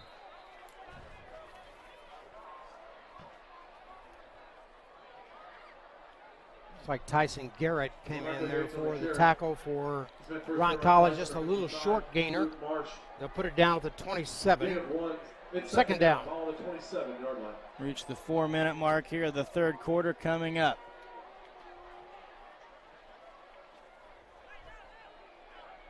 Play clock at 16. Plenty of time for Ryan Lazan to execute this play. Lazan keeps it himself off the left side. Ward Zala was there. Penalty flag comes in late. Daniel O'Connor is going to get credit for the tackle there for Ron Colley, number 22, 5'10", sophomore for the Rebels.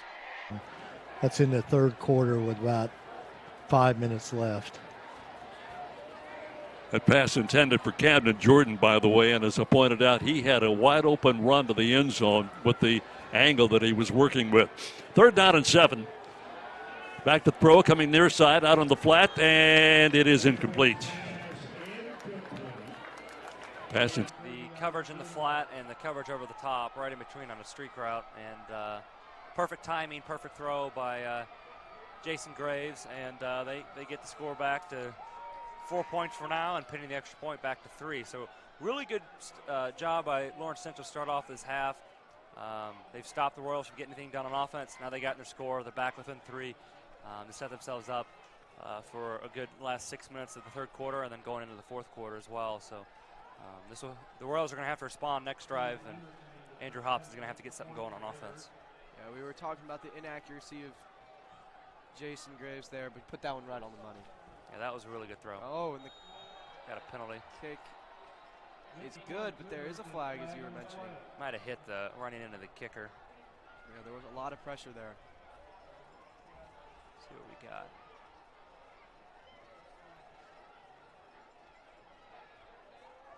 The refs are conversing and deciding the call. No flag. We're going to wave it off. And through on the ground.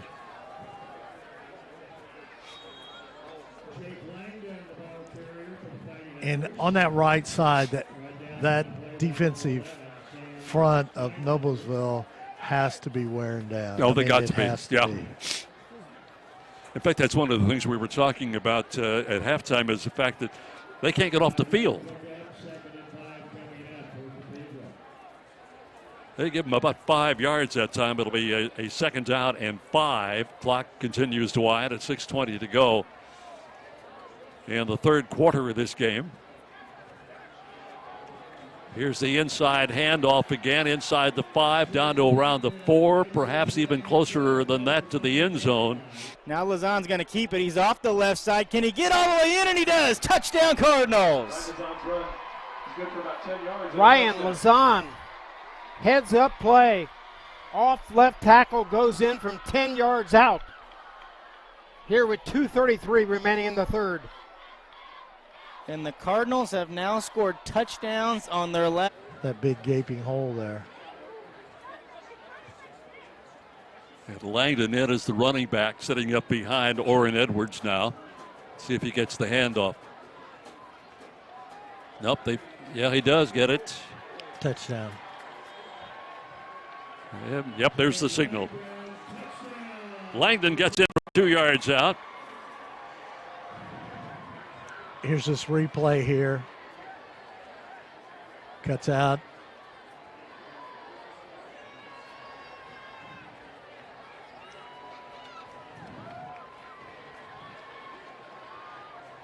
Scores 40-7. 5:32 left to go here in the third quarter.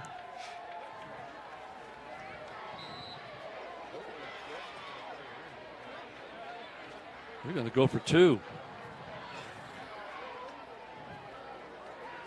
And they will get it. Yes. With Jordan, the ball carrier. But, it's like we talked. I mean, they need to work on that Exactly. part of their game. And shows them what God is doing. It's a good 6 yards there. Someone's down for the Royals. Royals have another man down. A lot of injury. We had none. I don't think we had. The Chicago Bears will be here in Indianapolis to face the Colts. The Colts kind enough to give up their home facility as they have done the last handful of years for the Horseshoe Classic. High school football tonight, professional football here tomorrow. Columbus North is in the white uniforms. Avon is in the black.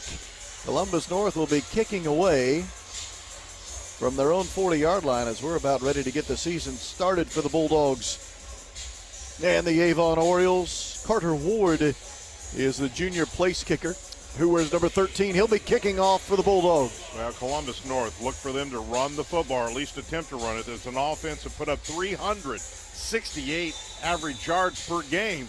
And they did a lot of that on the ground. It should be interesting, Rob. Here we go. Tyler Anderson and Carmelo Mitchell are waiting deep for the Avon Orioles. And we are officially underway. And boy, what a nice opening kick return for the Avon Orioles. Boy, this will set you up nicely to begin your season. Finally stepping out of bounds after the big-time return is Tyler Anderson, the senior defensive back who doubles as a kick return man, and he takes the opening kickoff all the way into Columbus North territory at the 46-yard line. Well, it was a pretty good wall by that return team, and one thing has already been semi-answered. Kind of under the radar is, rumor has it, Avon has lots of speed. We saw it there with Mr. Anderson. He did not disappoint. Here's Henry Hessen, the junior QB. 4 rushing touchdowns, 17 passing touchdowns for Hessen last season. The tailback that lines up beside him is Captain Jalen Love. Hessen's going to have to keep, and he'll get the ball out to the 40-yard line. run of 6 on the opening play from scrimmage. Hessen keeping the football, and Avon goes into their hurry-up offense. And that's one of the scouting notes that I was able to come up with, that his ability to scramble, we talked about, he is new to the quarterback position, but he can move, he's quick with his feet, and he can scramble, and that's what they liked about him. We'll see as this game goes on how good his arm is. And a penalty flag. These in this game, but it feels like here, especially in this third quarter, that's really starting to pile up against Roncalli. It really is, and it's hurting them in a big, big way, especially when you're down by 18 points. So they're going to have to, stop what they're doing because it's hurting them in a big way. So another holding penalty takes the ball back to the 30-yard line. They actually, Southport declined that penalty. Yeah, so a gain of 3, I guess, on the advance there. So it'll be 3rd and 7 now. Big play here defensively for Southport. They bring a 4th man. Yeah, Brandon Winters in. And right up to the line of scrimmage, the Orioles are not messing around. They are in hurry-up mode, and I mean hurry. And tackled behind the line of scrimmage. Jalen Love could not. To Boysen again, trying to break a tackle, but he has him by his foot.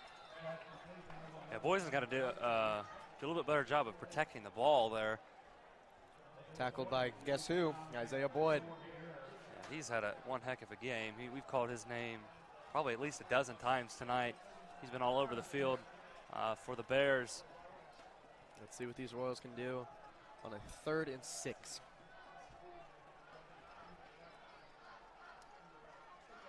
Puts Nijay next to him. Hobson sends Boysen in motion.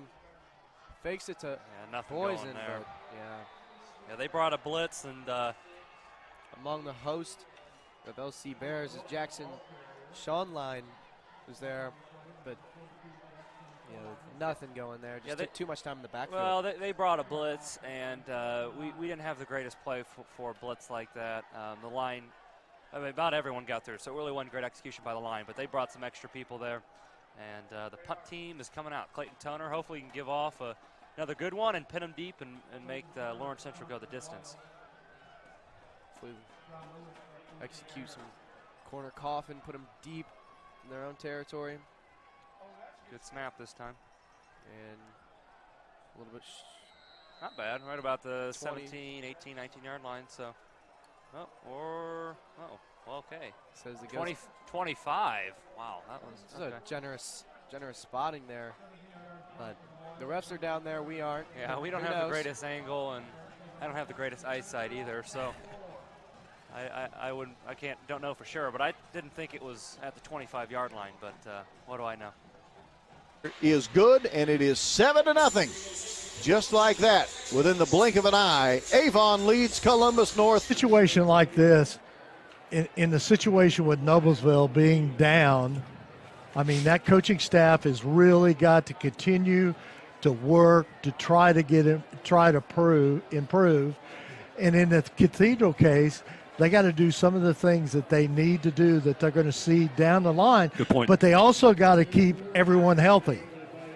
So they have to be very careful of those type things. That's always an issue, trying to keep healthy bodies out there. Because nothing's worse than you having a big lead and you get one of your key players hurt. The other thing they're going to work on, Perry, and this will happen on both sides of the football, both Noblesville and Cathedral, are the penalty situation. There's just way too many tonight. Yeah. Even for a first football game. Yeah. So the clock continues to run. It's inside 35 seconds right now, with Cathedral up by 35, 42-7. When it hits 35, you can have the running clock, and that's where we are right now. That may well be the final play of the third quarter. The Irish in no hurry to get back to the huddle. In fact, they head to the sideline. So we have gone through 3.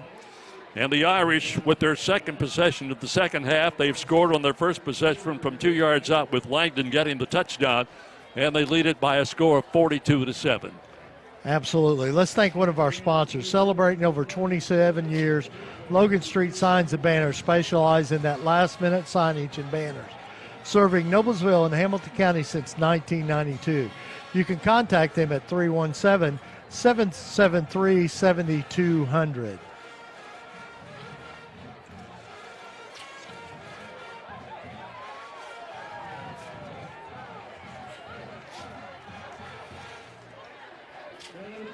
Well, I didn't expect it to get quite this lopsided, to be honest with you, Perry. We kind of anticipated the Irish were going to have the upper hand in this football game, but you really didn't anticipate what's happened. No, I don't think so. And once again, just like we talked, and Justin Roden said earlier, the big plays have absolutely killed them. I mean, big plays.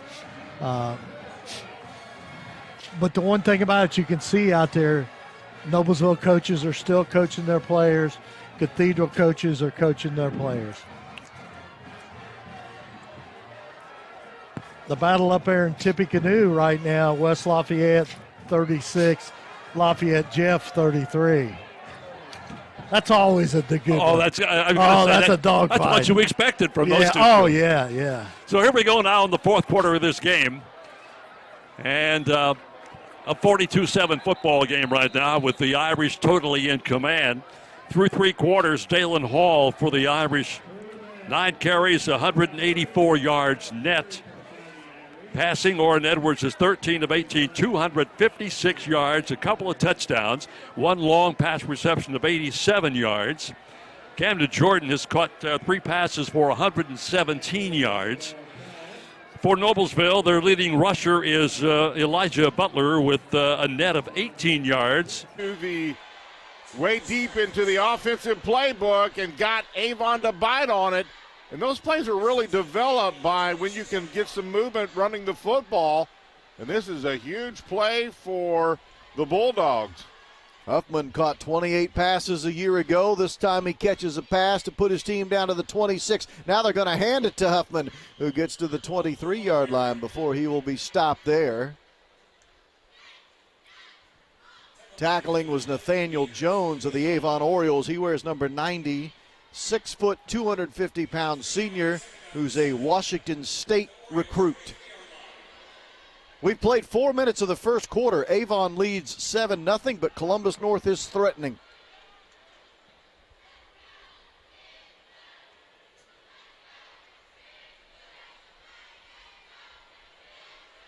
This is Huffman. Not much running room there. Got himself to the 22-yard line. It'll bring up 3rd and medium. And again, crawling up off the bottom of that pile, the young man who wears number 90, Nathaniel Jones. He eats up a lot of space, does Nathaniel James. 6 foot, 250-pounder. 3-year starter is Nathaniel James. And now you're looking at 3rd down and 6.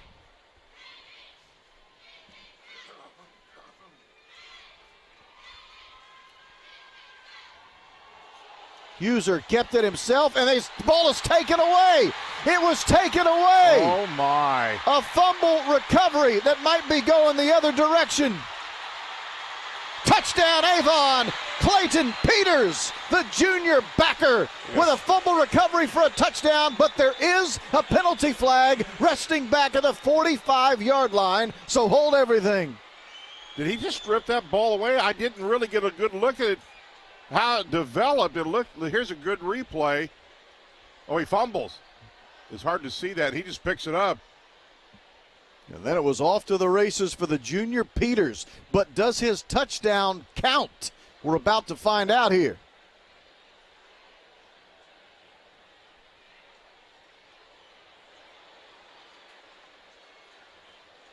Well, whatever it is, it's going to be a big call because it's either going to bring it back or it's a TD. The official initially pointed towards Columbus North. Well, he's talking to the captains of Avon. That's not a good sign for Columbus North. Well, I'm sure Avon will decline the penalty and take the touchdown. Avon is at least signaling TD. Yes, that's exactly what's going to happen here as we await the call. There are 2 fouls on the play. We have a personal foul, unnecessary roughness against White. We have a sideline warning against Black. The touchdown is good. The penalty will be enforced on the kickoff. Yeah, the sideline warnings wouldn't nullify a TD. Clayton Peters, a scoop and a score, and it is 13-0. Avon leads, and we haven't even played 6 minutes of the first quarter. You're talking about a turn of events. Columbus North looked like they were marching, and they were, and just a mistake like that, and Avon makes them pay. Nick Bandy with the extra point attempt. It is good, and it's 14-0. Mark Bless leading Tim Bless. Avon leads Columbus North on the IHSAA Champions Network, presented by Indiana Farm Bureau Insurance. You're good at you. You've been you for years. And we're good at your insurance. You're good at laundry basketball. We're good at your insurance. You're good at stopping a gas pump on a 00. We're good at your insurance.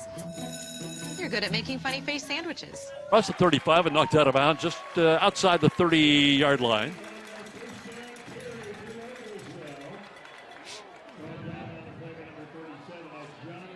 Inside 7 minutes remaining in tonight's game. They marked the ball down at the 31-yard line.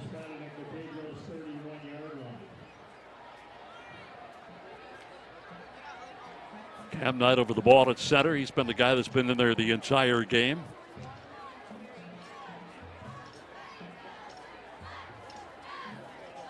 Now they set up tight end. Tight to the right side of the offensive line. And keeping the football is Zabak. Bears repeating, we talked about this earlier, Perry. This is the first year that Zabak is quarterback this ball club. In fact, it was funny because when I talked to the coach, Justin Roden, he said I had to go recruit him. He did. Justin and I have talked about that. You know, right now. And when I say that legally, he recruited him off the baseball squad. Yeah. But right now, this Noblesville offense on timing looks about as good as it's looked all game. I could not agree more. Nowhere this time as they're stacked up right in the middle. The problem, Perry, has been they inside the tackles offensively, they've done nothing tonight. But they've not been able to really get outside the tackles. Yeah, because of the pursuit of that defense of Cathedral. You know, I mentioned that Cathedral runs with 3 down linemen and 5 linebackers, but at the same time, those linebackers come up and fill the hole. And the other issue is that when you're ahead by 35 points, you're able to do things that you maybe under pressure might not normally do. Here's the pitch on the left side to Barrett again, and he'll be lucky to get back to the line.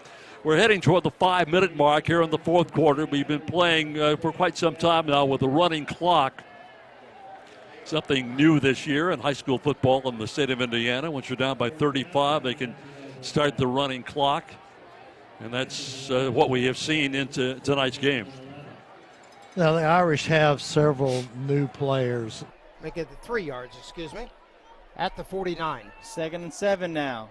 Clock stops, so the Rebels take their time, get the play call in from the sideline.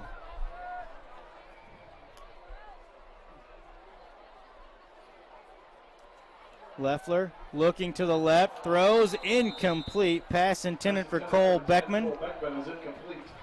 He let it go too quick, Thad, and he had time back there. 3rd down coming. Timing has been just slightly off for Leffler and his receivers. In certain occasions, he's had some success on some drives and other drives that we've seen incompletions such as that. Well, that one pass that he had that led to the touchdown was perfectly thrown. But Ron Colley just has to go to the air here.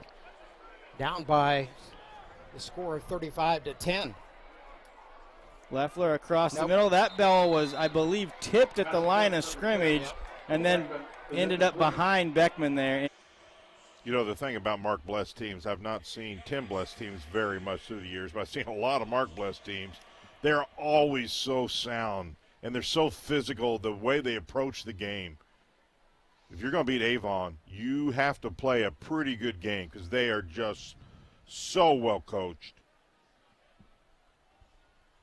Hessen again in the shotgun, and now penalty flags are thrown right before the snap of the ball. It's going to be another 5-yard infraction against the Avon offense. Dead ball. False start. Number 16 on the offense. 5-yard penalty. Replay 2nd down. Well, to your point about Mark Bless, this is his 10th season at Avon. He has never had a losing season at Avon. And he plays a tough schedule, a really tough. Right. Means has even a tougher sectional. Out of the Hoosier Crossroads Conference are the Avon Orioles.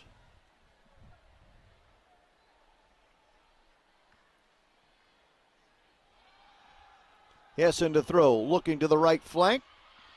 Catch is made. Nice job there on the reception by Carmelo Mitchell, who was quickly wrapped up defensively by Arvin Holt. He's a junior DB wearing number 7 for the Columbus North Bulldogs. Well, they get a nice mark, enough for the first downs. That'll move the chains, so you get 4 looks at the end zone now here, Rob. First and goal from the 8. Last time it was first and goal from the 10. And Avon was able to score a touchdown, and they threw the ball to Jalen Love out of the backfield. Let's see what they will do here. Love is in the game. I beg your pardon, Love is out of the game now. They've actually switched it up. McCray is now in as the tailback, number 2. Looking left is Hessen. He's flush from the pocket. Here comes trouble. He lets it fly. He's got an open receiver, and he's got a touchdown. Boy, that looked like it was going to be trouble from the get-go. Hessen kept the pocket alive and was able to throw it to Remington Gall. Touchdown, Avon. They've got another score on the board. Well, that's one of the reasons he was picked to be quarterback, because of his athleticism. You see the replay here. He just makes an individual effort play, escapes, now throws this ball, falling backwards, touchdown. And you can make plays. Good things happen. The 6'4" Remington Gall able to bring that pass into his arms in the back of the end zone for a touchdown. Extra point by Bandy is good, and the Avon Orioles are cooking early. 21-0 is our score. 4:37 to play in the first quarter. You're watching it on the IHSAA Champions Network, presented by Indiana Farm Bureau Insurance. Running down to 9-10. Lazan's going to take his time. Play clock down to 7. Here's LaMarco. Pitches it out to Yates. Tries to cut it back. Taken down. A little bit of a head tackle there by Ron Colley. At least a reach in, but little, if anything. That'll bring up 3rd down now. Excuse me. Now 3rd and 10. No way Southport will put it in the air here. Keep it on the ground. Let Lazan do the punting. Carson Moore comes to the right side along with Pyatt.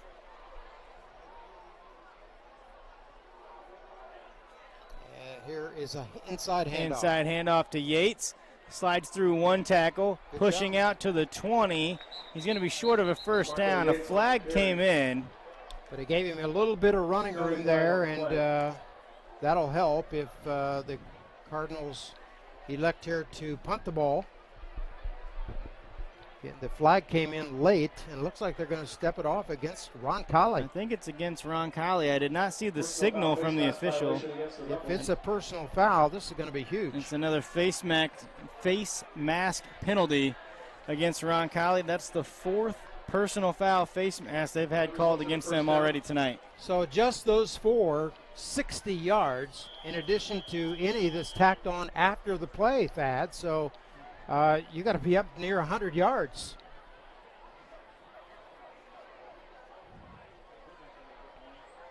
What do they say? Got to clean that up. Lazan again taking his time. 3 receivers to his right. Inside handoff there to Yates. Good reaction. Yes. Hobson puts Boysen in motion again. Takes the snap, looks left. He's got an inside He's guy. over the middle. Had him. Just a little bit high. Defender might have gotten there just a little bit early, but the ref didn't call it. Number 19, Jordan Shipp with the good coverage there, but and here comes DeAndre back into the game, and that is great on to that, see. Yeah, on that last play, Hobson did have Dylan Connor on a slant route. He had him open, just a little bit high, and the timing was a little bit off. But anyway, good to see DeAndre back in the game and brings up 3rd and short. Hobson's attempt to draw him offsides unsuccessful. Waiting for the snap now. Looks like Tylen next to him. Oh, bad snap, and Hobson does a smart play there and just falls on it. And back out to the 25, and number 47 there, I guess, getting a little bit of pressure. Joshua Mickens, but it's a big loss for the Royals. Now it's 4th and 14. Looks like the field goal's going to have to come out. Yeah, that's a tough one. Drew Parker's first career start at center, sophomore. A really good offensive lineman, but he did have a bad snap there, unfortunately. But he's going to be a really good football player. Alex Corrales. Snap, hold is good. It is low, but does not look like he made it. It's no good. Yeah. So, I mean, for Lawrence Central, they've got to be really happy right now because I think HSC has outplayed them. Other than 2 drives, their offense. I don't think. That may give Columbus a little life. It will, because it's a personal foul. That means it's a 15-yard penalty. So Carter Ward got the punt off, and then he got clobbered. And because of that, it's going to be a fresh set of downs, a first down for Columbus North. Yeah, and that's a mistake by the Avon defense, because the last thing you want to do once you've got a team just really down, you do not want to give them any life at all, and you just did that. At least perhaps you did that. They got some pretty good field position now. Let's see if Columbus North can find some offense. New life for the Bulldogs. Huser under center. Huffman is the deep back. Boy, it looks like there's a hole momentarily, but Avon is so good about quickly closing up said hole. It'll be a gain of nothing, a loss of a yard. For a moment, you look up, you think there's going to be running room there, and then bam. Avon closes it down quickly. One of the main guys is Ross England, 42, who's been quickly filling those gaps. Yep. We talked about that. You got James, who's a 3-year starter. Peters, you've got some experience on that defensive side for Avon. Back to Huffman again. Now this time he's able to escape the first would-be tackler. Then he's tracked down by Brevin Good. Good, number 43, a senior, who had 81 tackles a year ago for the Orioles. This is a gain of 3 yards, and it'll make it 3rd and 7. This is really a big third down for Columbus North here, Rob. 3rd and long. But they really need to get this first down.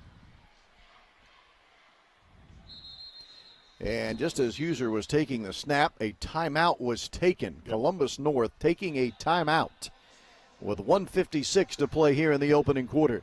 And both times they've hit us for underneath routes, so they're taking what we're giving them, but at the same time they're methodically, slowly moving down the field, which HSC isn't getting beat deep, which is probably what Coach Morris is wanting. And hands it off down the middle again. And it looks like he ran for about the first down. See where they mark it. Yeah, they moved the chains again. It's going to be another first down. Put the ball at about the 41-yard line. 9 minutes, 47 seconds left here in this game.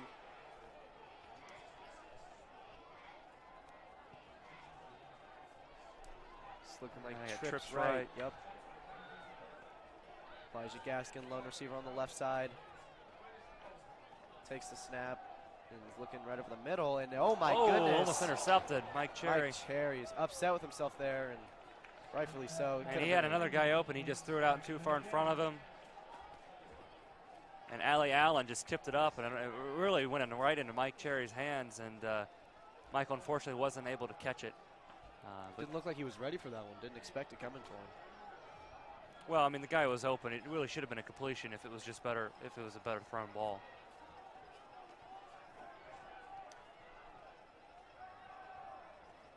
Jason Graves takes the snap, drops back, looks right, and pressure, and he just has to throw it away before Evan Lance gets to him, and there he is. Doing his favorite dance again. Complete.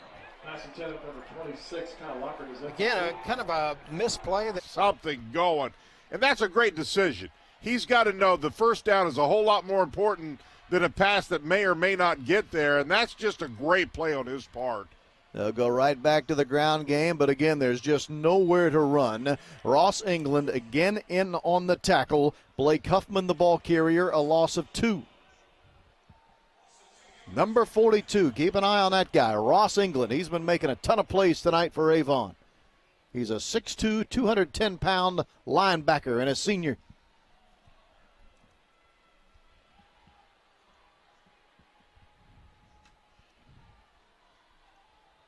Clayton Toner's also had a good game tonight. But what a play. I mean, now the momentum is back on the Royals side, this offense has got to do something with it. Put Lawrence Central away.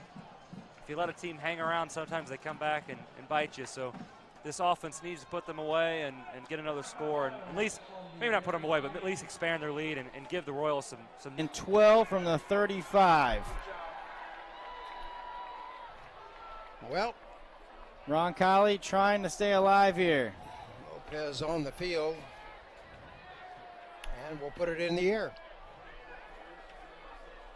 Short kick. It's going to be down at the 39. 9 wants to throw. Up the sideline, it is incomplete.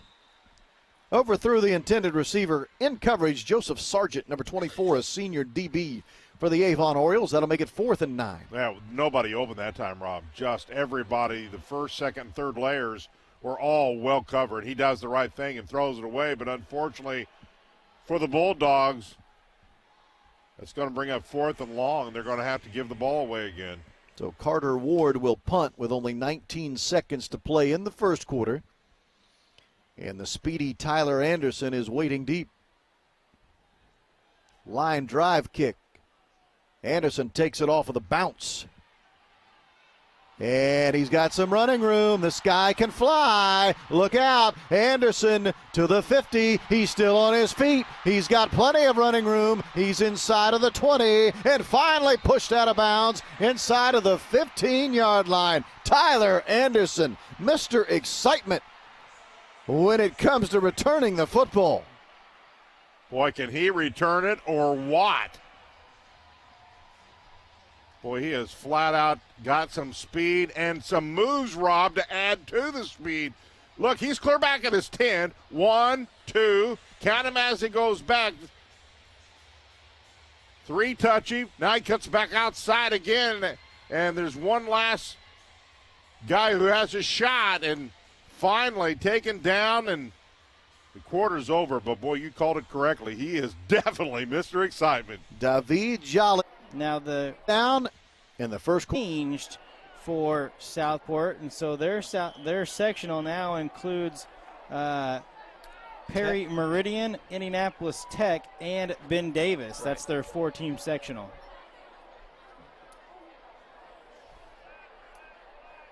Coming to the 4-minute mark here in the fourth quarter.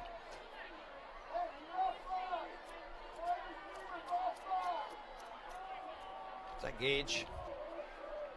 Trying to push the pile forward. He's going to end up a yard short of the first down marker. Props up front to the Southport Cardinals as far as their offensive line. Peyton Cheatham, who heads the front there at the center position here in the second half, has done a terrific job in allowing Gage Nelson, along with Ryan Lazan and LaMarco Yates, to pick up yards on the ground with the clock running.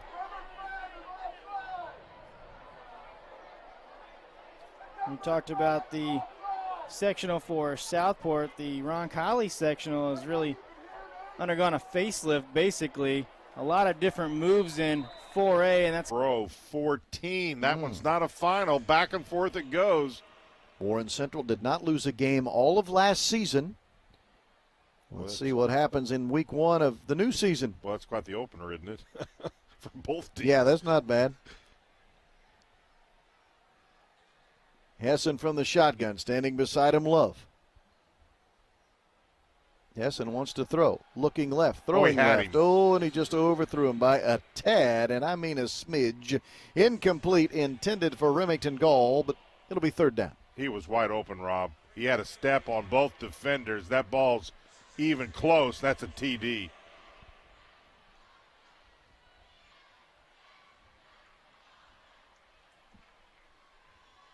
So 3rd down here and 6. DeAndre, touchdown Royals. Wow, what a play. What a call, too. A rollout pass. Everyone was thinking run. He is looking left, and this time the ball is incomplete. Boy, I thought it was caught for just a moment, but breaking up the play with excellent defense. Was a great play. As you were talking about, everybody in here thought it was going to be a run. The rollout left, and it is 23-14. Going to be 24 if he converts this extra point.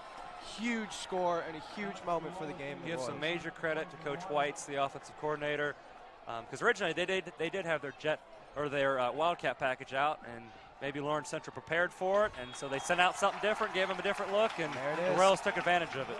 Great job by the Royals. And with 7 minutes, 13 seconds left, 24-14. Hopefully the defense can get some stops, and we can go home as well. Adds to the scoring for Avon. 24-0. Avon leads Columbus North. 11:10 to play in the first half. You're watching. Have to know what it is. Peyton was so good at that, wasn't he? He was. Manning.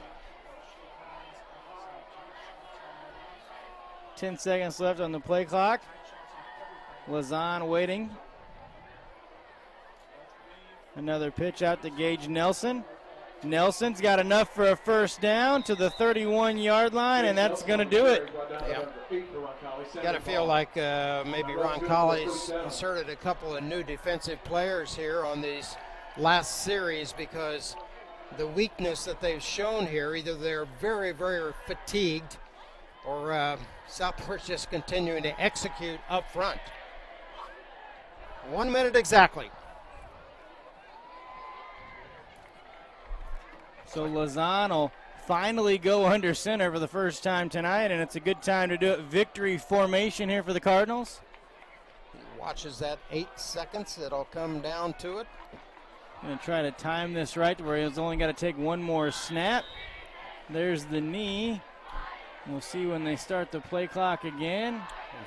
The kickoff here will bring the ball up to the 30-yard line, and Columbus North wants to get it going here offensively. They are, after what was really an impressive first drive of the game for them, they fumbled it away, picked up and scored on the fumble recovery, did the Avon Orioles and Clayton Peters, and ever since, boy, Columbus North just hasn't seemed to, they can't find any traction now all of a sudden. But it's kind of interesting how that one play just really seemed to turn this game completely upside down for Columbus North. That was after they were moving the football.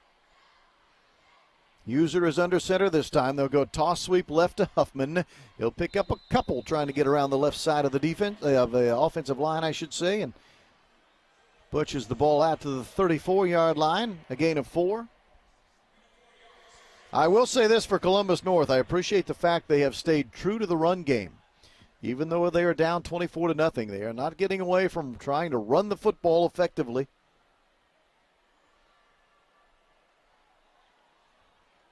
And why not when you have Blake Huffman as your tailback? They fake it to Huffman. Huser's going to keep it. This is a true quarterback run all the way, and it is sniffed out for a tackle behind the line of scrimmage. That is Riley Browder making the tackle. Well, Browder plays this as bad as well as you can, trying to get rid of a defender and then still makes the play for the tackle. Little gain on the play. That's a really good defensive play.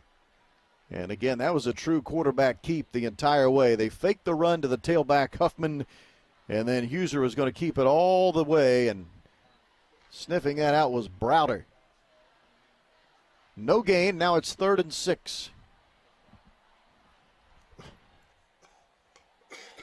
Huser to throw out on the flank. That ball is caught, but I think shy. Let's see where they're going to mark him. Maybe they will give him enough for the first down. Rob, yeah, I think he got a good mark on that thing. Alejandro, it looked to me like he had caught the ball shy of the 40-yard line, but the official saw it differently, and that's a first down catch for Alejandro. He had 8 catches last year, 2 of them for touchdowns. That's a nice catch there for a first down.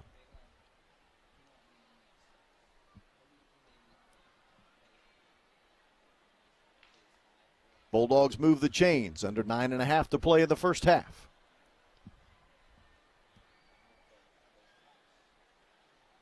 Trap play here for the offense. Quarterback's going to keep it, and he's going to push the ball to the 43-yard line. Both the left tackle and the left guard came on the trap play to the right side of the formation. Huser with a keeper.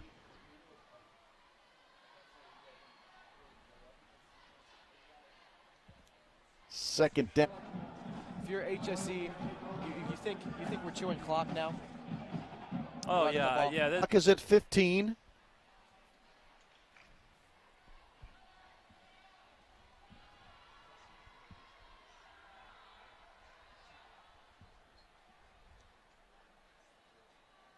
Huser hands to Huffman, and he gets hit behind the line of scrimmage. Again, Avon just swarming on defense. They are so fast in different facets of their team, but you really see it on defense, the way they can rally to the football. That was George Gordon, number 31, 6-foot senior, who made that tackle. Well, the thing they don't allow is to get to the corners. Those linebackers, whether it's internal or the outside linebackers, has such quickness in the foot speed that if you can't get the corners, and so many of these offenses are really predicated on getting to the edge and getting to the corner, and Avon just makes that so difficult with their foot speed. 3rd and 7.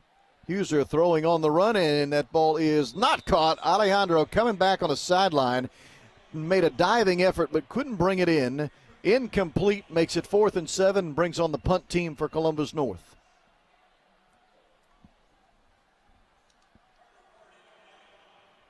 Carter Ward on to punt here for the Bulldogs. Well, with 7:54 remaining in this first half, to say the least, this Avon defense has been spectacular here in this first half, Rob. New return man this time for Avon is Jake Leeper, and he's not going to have a chance to return this one. Interesting, they took Anderson out of the game and put Leeper back there as the deep man, but it didn't matter. Leeper didn't have a chance even to touch that football on the short punt, and the ball's at the 40 to the 38-yard line for Avon. And they're going to get another crack at it, already leading 24-0. Was this punt partially blocked? Yeah, it looks like it might have been. Really now I see an instant replay. You know, both games, one team gets rolling, and then the other team makes multiple mistakes, and it just seems like it got out of hand really in game one, and now game two has a lot of similarities. Let's see if North can make see what the Royals call here. You can either run it, run some more clock, or you can try to throw it, try to pick up the first down, but run the risk of an incompletion and stopping the clock. So it'll be interesting to see what they do. Down to 12 on the play clock, so they're gonna have to hurry up here.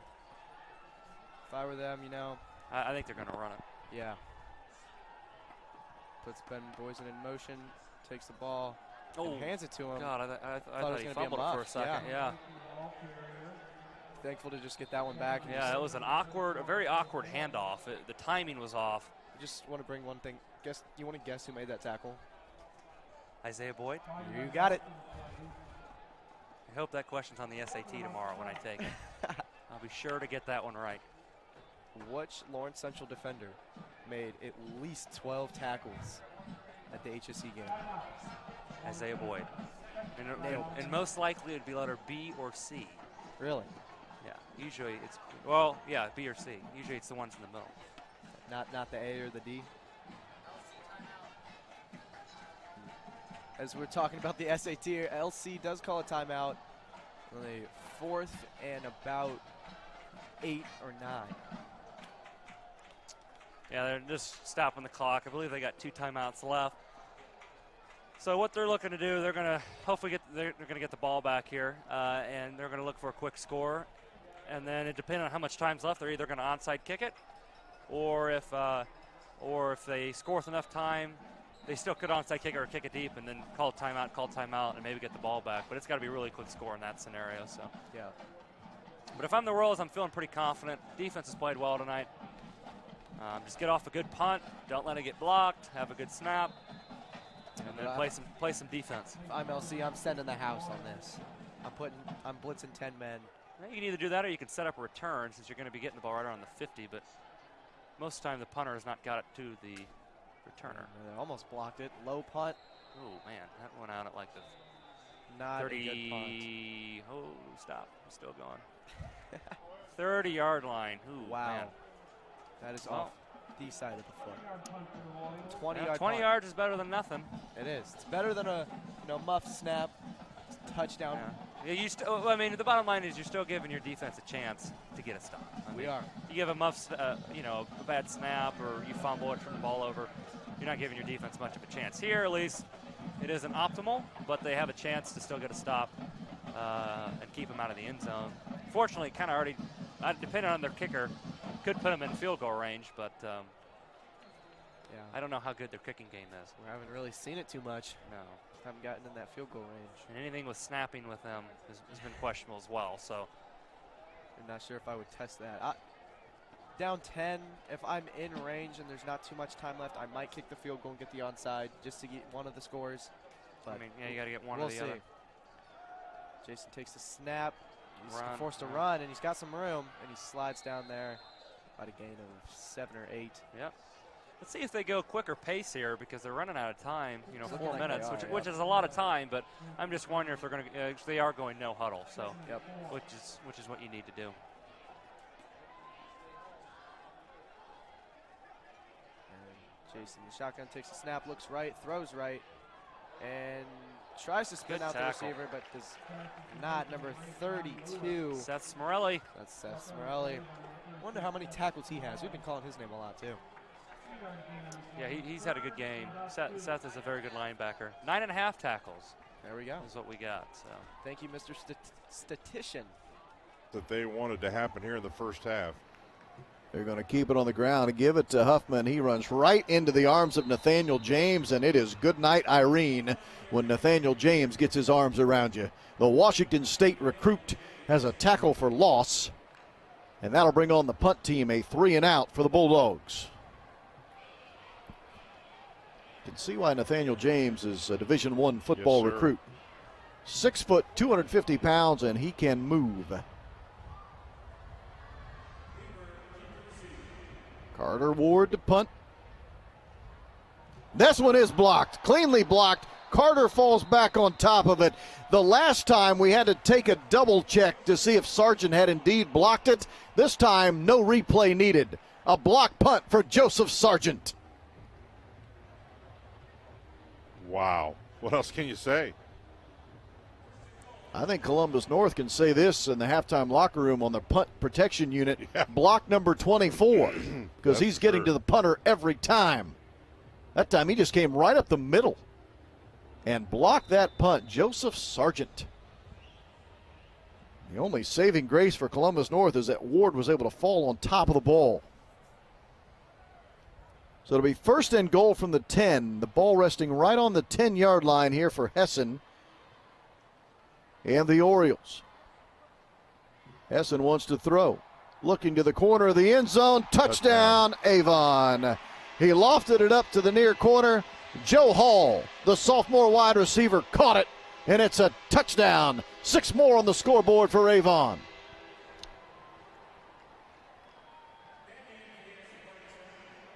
Hall is a sophomore. He's 6'3", 180 pounds. And the scary thing about Avon, folks, is most of these names you hear me calling are juniors and sophomores. They're all going to be back again next year. Well, there's young, then there's experienced young, then there's experienced really good young. Nick Bandy adds the extra point, 38. Puts Tylen up next to him, and there you Right go. at 3 seconds. Tylen takes a handoff, little cut. He's still short of the first down. Yeah, falls forward, but only gains about 2 or 3 yards. Yeah. So this is basically the game, 3rd and 2. Yeah, if they get this first down, the rest of the Royal sideline is coming over by the ball. And big play. Yeah, everybody knows it. We got some big package coming in, some extra offensive linemen. Evan Lance among those. And Hobson is that Savon quarterback, Smith. or Hobson lined up wide receiver. So it looks like This is Stein's in the interesting. huddle. This is going to be a direct snap to probably Stein, and he's going to run. And Coach Morris calls a timeout. He is not happy for some reason. They didn't get lined up quick enough. Probably. Winning breeds a lot of things, and last year's team did exactly that. And this team They feel like they've got some unfinished business that they'd like to take care of this year. Bandy kicks this one to the 5-yard line. And hey, Columbus North has a decent return working, and the ball is fumbled. The ball is fumbled. It is loose on the field, and now they're wrestling for it. Avon feels pretty confident that they got it.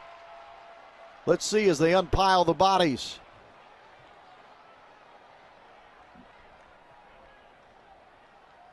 Nope, they say Columbus North. The guy that saved Columbus North's bacon, if you will, Luke McDonald. Number 55 actually came out from the bottom of that pile with the football. McDonald saves the possession for Columbus North. David Jolly had the ball knocked away from him, but it was recovered by number 55, McDonald. The Avon faithful seeing the replay, and that's a tough one because when they unpiled all the bodies, the guy that was holding on to the ball was McDonald. So I don't know if he got to it first or not, but he had it at the end. Fake the option. Huser will keep it. He's over the 50-yard line into Avon territory to the 49. You're good at being you. You've been you for years. Indiana Farm Bureau Insurance is good at your insurance. Find an agent to help you think about it at infb.com. Start with Indiana Farm Bureau Insurance and stop knocking on wood.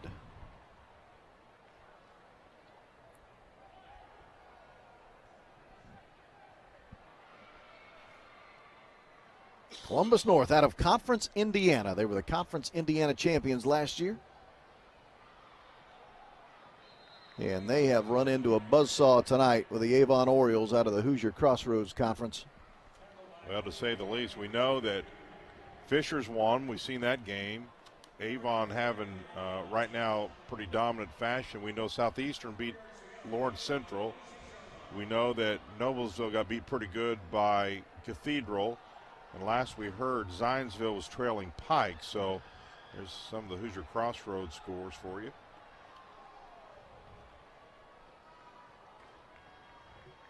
Play action for Huser. Intercepted. Second interception of the night by Antoine Wade. He's got 2 picks in this game, and he has just gotten the ball back for the Avon offense. Well, here's what's happening. You can duplicate a lot of things in practice. You can't duplicate speed. And these secondary players and linebackers for Avon cut so fast that what you think is there is truly not there, and that's exactly what's happening. Well, it's only week 1, so I'll try to save the hyperbole, but tell you what, Avon looks like the real deal. I'm not saying they're playing here Thanksgiving weekend. I'm going to take it a step farther. I think they are the real deal. I wouldn't bet against it. Man, do they have some athletes on this field. Well, there's just one. Run the ball. Okay. I gotta say, I don't understand the play call. That's interesting. Clock's running. Do they know? And they are out of very, timeouts? yeah, and they're not moving with a purpose. It is 1 minute left. But if you're HSC, you let them do that all day. Oh yeah. Takes a snap and he's running to it again. scramble. Get him. And he got an in in. the end zone. He got the end zone. Well, maybe that's why they ran it, because it only took 2 runs to get in there. But will make an onside kick. Interesting. Yep. Royals will get their hands team out there.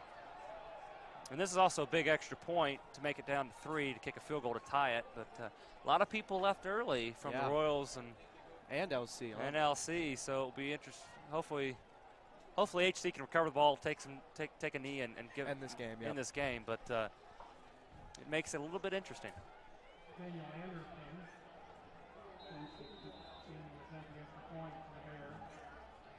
As LC is about to attempt this PAT. Snap good, hold good, and it's blocked! Get on it! Get on it, run! Yeah, run! Or no, they blow it dead. Okay, they blow it dead in high school. Okay. Oh. Well, good. So that's a big play because now big, they cannot kick a field goal to tie. They have to score a touchdown. So that's a huge play. Obviously, they still need an onside kick. So it's going to come down to that.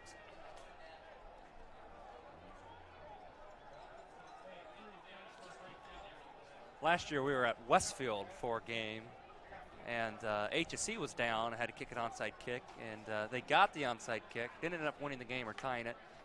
You also have here is Columbus North has many more players going both ways than Avon does. Look down at Avon's bench, look at the numbers, and then look over Columbus North.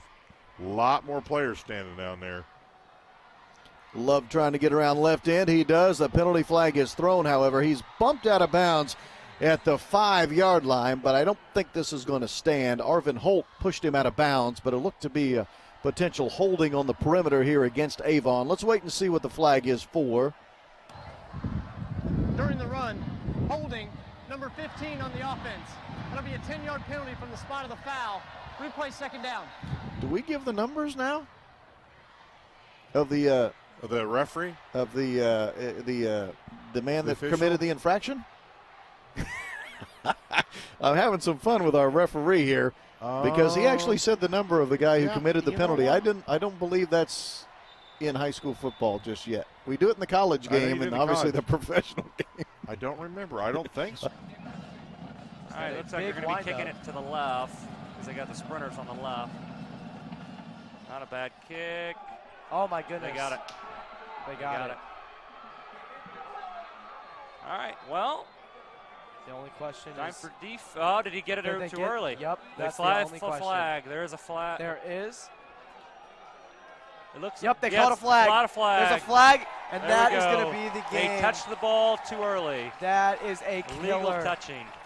Wow, so the Royals take over there, and we can turn out the lights. That was scary. That was too close for comfort. But good effort by both teams tonight. I thought this was a very solid game. It was a fun game to commentate, a fun game to watch. Another relief for Coach Morris. Yeah. Man, everyone on the Royal stands and on the sideline just dropped their head like, breath, oh my gosh. Took a breath. But the flag, 55 seconds, pretty much secured the win. Great way to start the season. Got to get the snap and take a knee still. Yep. But yes, it should be a win. And if it does turn out to be a good win, great win for the Royals. Always great to start the season off with a win. Head into week 2 with 1-0.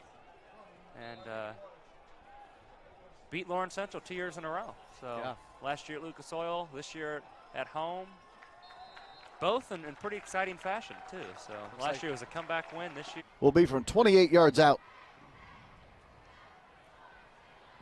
Bandy puts the right foot into it, and much like everything else for Avon. The sidelines hyping up the crowd.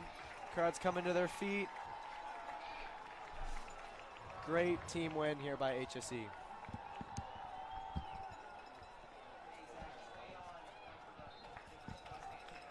And there is the snap. The crowd. Royals win.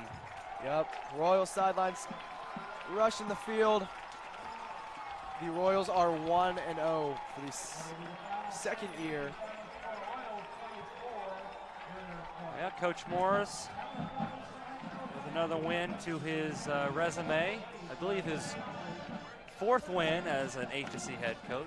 Last year they only won 3 games, but this year's a new season, and I do think that this is going to be a good year for this team. They have the talent on both sides of the ball. And they showed some of that tonight. There were some mistakes, especially in special teams. On field, we missed 2 field goals, and obviously that was a big miscue. This ball is returnable, taken at the 1-yard line. And that is David Jolly. Takes it out to the 15 with now just 15 seconds to go here in the first half. The clock is running.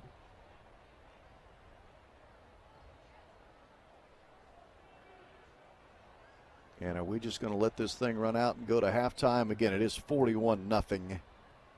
And yes, both teams will go to the halftime locker room.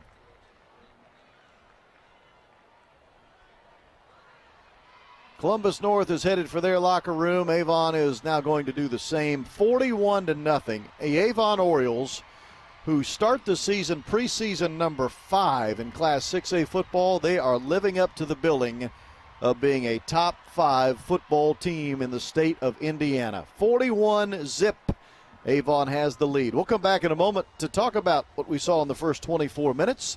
It's Avon and Columbus North tonight on the IHSAA Champions Network, presented by Indiana Farm Bureau Insurance. You're good at you. You've been you for years.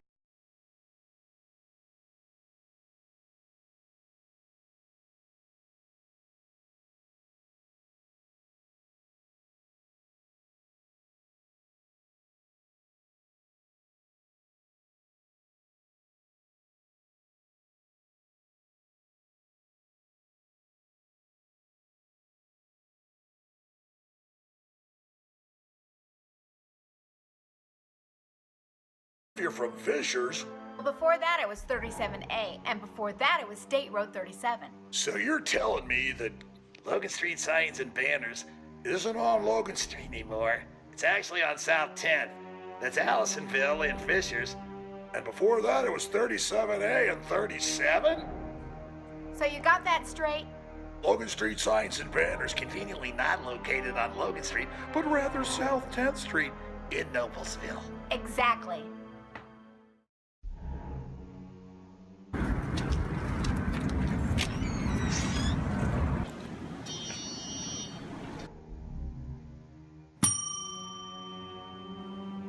Can I help you? Yeah, I'd like to order a hamburger, fries, salt, maybe a large vanilla shake. Yeah. This is a trophy shop, can't you tell? You got a counter right here. Isn't this where you place the orders? We sell trophies, we sell plaques, we do embroidery. No food. You got carry out? Unlike the internet, everything that you need we have here at the shop. Very unique. You order today, carry out tonight. That's our version of carry out. All right, I'll take one of everything. Well, that may take a little longer. We'll have it for you tomorrow night. You know, Jim, I'll be back tomorrow to pick it all up. We'll wait for you. Don't wait long. Room. It's more like a high school classroom. I'm learning how to manage my time here. I'm learning that it's important to have goals and that it takes persistence and commitment to reach them. And I'm learning that the best way to lead is by example. Indiana High School Sports. They're more than just a game. Come and see me play. For the first time in forever, I feel like us. I feel like we're back to that place where we know what each other's thinking and feeling. You know, sometimes I think we don't have enough insurance. And then I think maybe we have too much.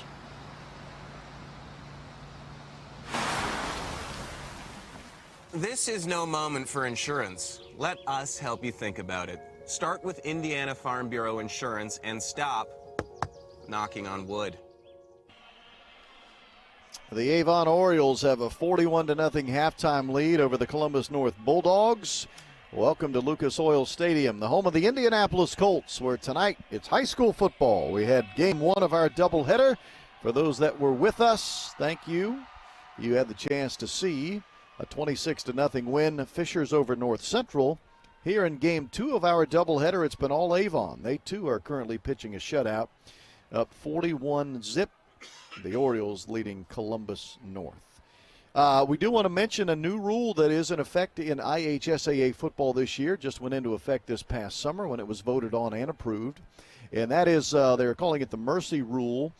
If you have a 35-point lead in the second half, there will be a continuous running clock in the second half. So we will have ourselves a thank you for that, a continuous running clock here in the second half once we resume action.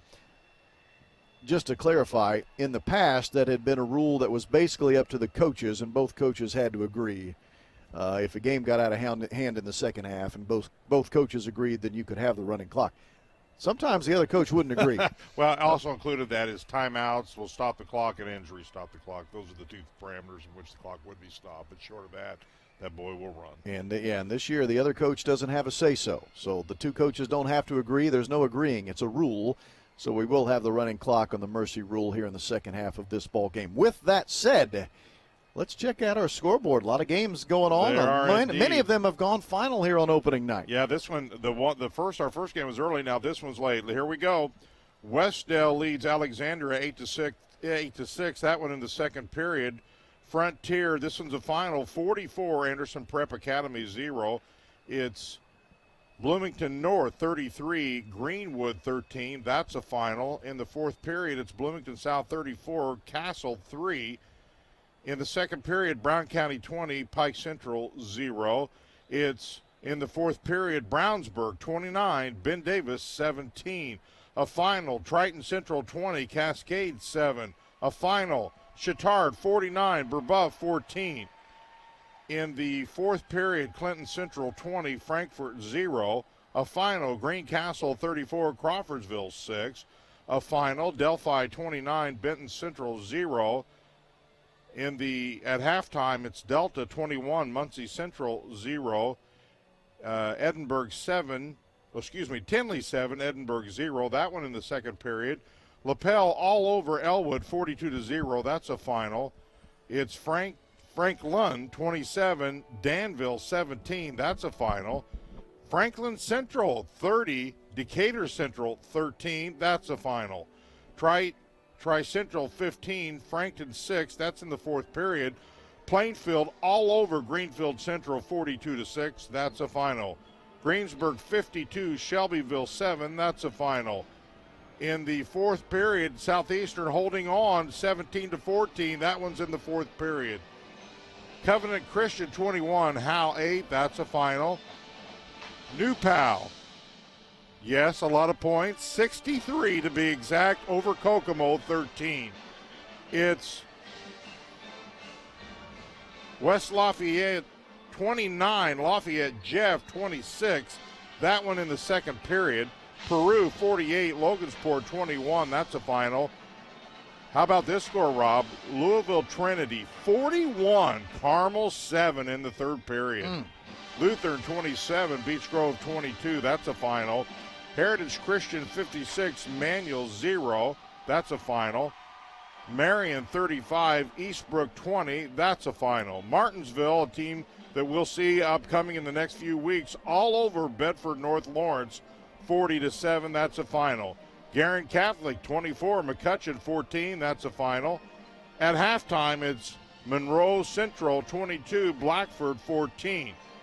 It's Mooresville 54, all over Lebanon 14. That's a final. Cathedral all over Noblesville tonight 42-14. That's a final. It's North Montgomery 20, North Putnam 14. That's in the fourth period. Eastern Hancock 42, Northwestern 13. That's a final. Clinton Prairie 45, Park Tudor 12. That's in the fourth. It's Mississinawa 26, Pendleton Heights 14. That one's in the third period. Lawrence North, I heard they had speed. I heard they were good. 55 over Perry Meridian 0. Whew. That is a final. Southport 28, Roncalli 10. That's a final.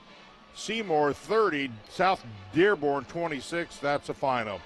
Cecina 28, Shenandoah 18. That's a final.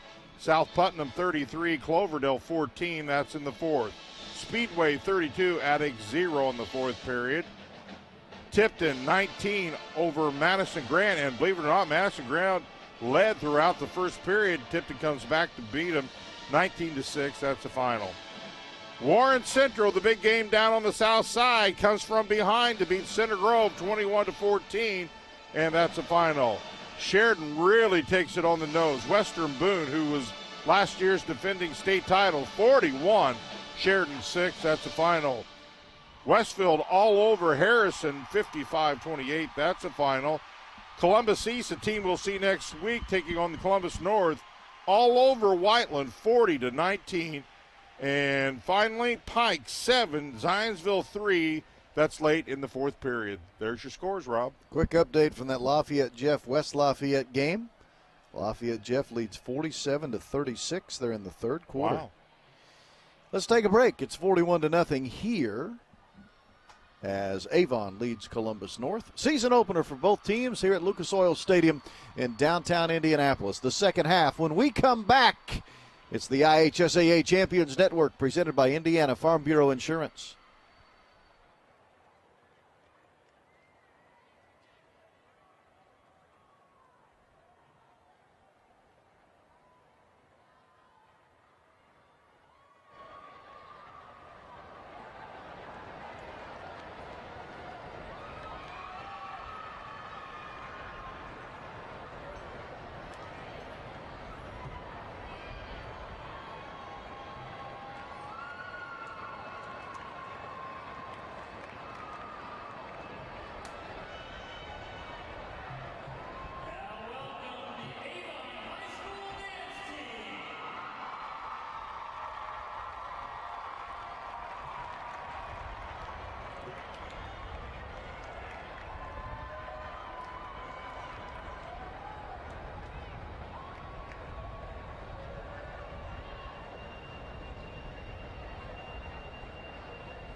I hate it. I don't like it. Well, the second half about to begin here at the Horseshoe Classic. What a way to kick off our Friday night Indiana high school football. The new season has begun. Earlier tonight, if you were with us for the first game of our doubleheader, you saw Fishers with an impressive win over North Central 26-0. And as we get ready for the third quarter here in game number 2, Avon impressively in the first 24 minutes took a 41-0 lead over Columbus North.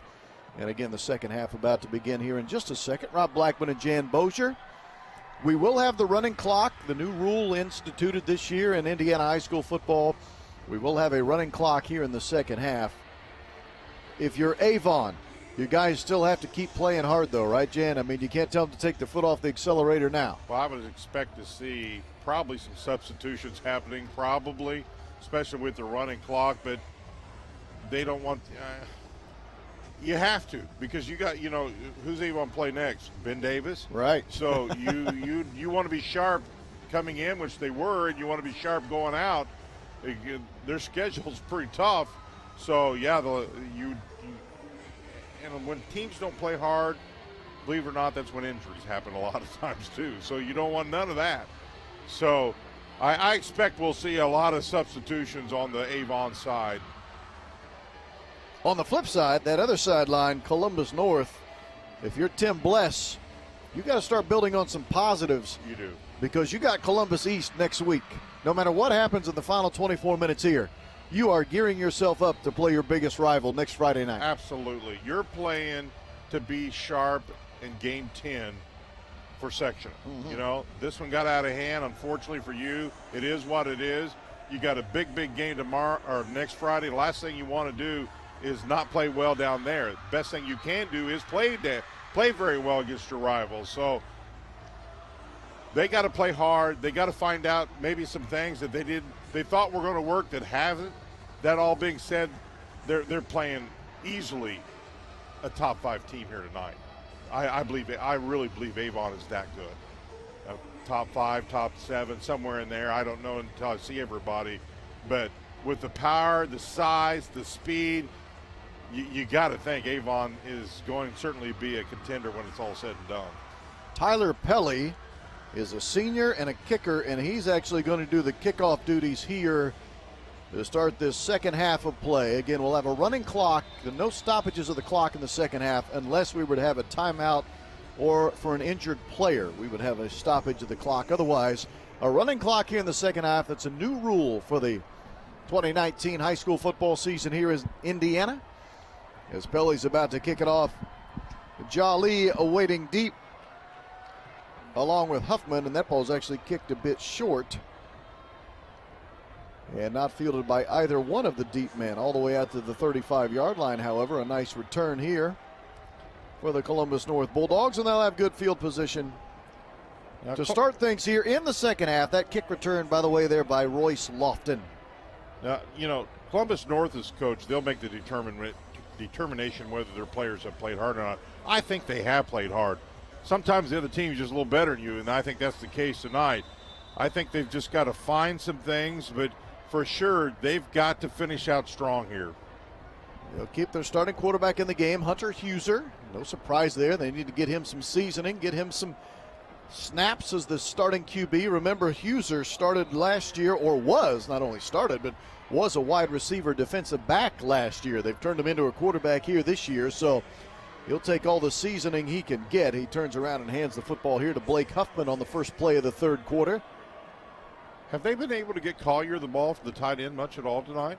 I thought he would be a much bigger piece of the offense than so far that he has been. I thought they would try to get him some catches tonight. They moved him in the fullback position on that last snap as a lead blocker for Huffman.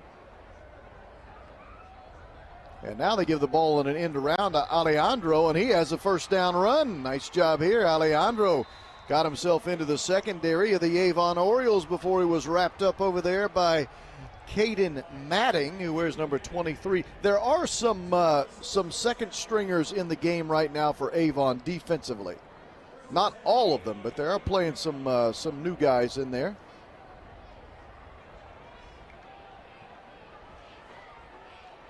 thing with Avon is they've got so many good players that calling a guy a second stringer really isn't accurate. Huffman to the carry and going nowhere. Tackled right at the line of scrimmage. Nice job there by Sam Shockley, number 37, tackling for Avon. I'm taking a wild guess, and a lot of teams would like to have some of their players. They'd take their second stringers, wouldn't they? I think so. And they'd put them right in the starting lineup. Shockley, the junior, there with that tackle. They are deep among so many other things we've mentioned tonight. And Jan and I talked about it in the first half. They're a relatively young team. Which is even more scary. They really are. User to Huffman. He does have a running lane. He's to the 40. There He bounces go. off a tackle. He's down to the 27-yard line. Sargent finally got him tackled, but a nice strong run there by Huffman. See, and that's what the coach talked about at halftime. He's basically said, I could care less about the scoreboard right now. I want to know who's playing. I want to know who's going to come out and give me that second, third effort. And right there's what you've seen there. That was second and third effort. So first down and 10 now from the 27-yard line. Huffman has been a busy running back tonight. And he's going to carry it again. Trying to get to the edge. And he'll just finally run out of bounds. Actually was hustled out of bounds over there by Austin Mayo, number 21, a junior defensive back. Ends up being a pretty nice run when it's all said and done. A gain of 4, almost 5. Be 2nd and 6 officially coming up for the Bulldogs. Well, things don't get a lot easier for Columbus North because Columbus East got a pretty good team this year too. So that'll be our game of the week next week from Columbus. Should be a good one. Please join us for that one on the Champions Network. Here's Huffman lowering the shoulder and bringing the contact to the tackler, Jake Leeper. And that is at Columbus East, by the way. Here's a suggestion. If you're going to that one, get there early. Yes, sir. Or you're not going to find a seat. Everyone in the town of Columbus will be there. 3rd and 1 for the Bulldogs. Quarterback sneak for Huser, and that will be enough for a first down. So that'll give them a new set of downs. As we're 4 minutes into the third quarter.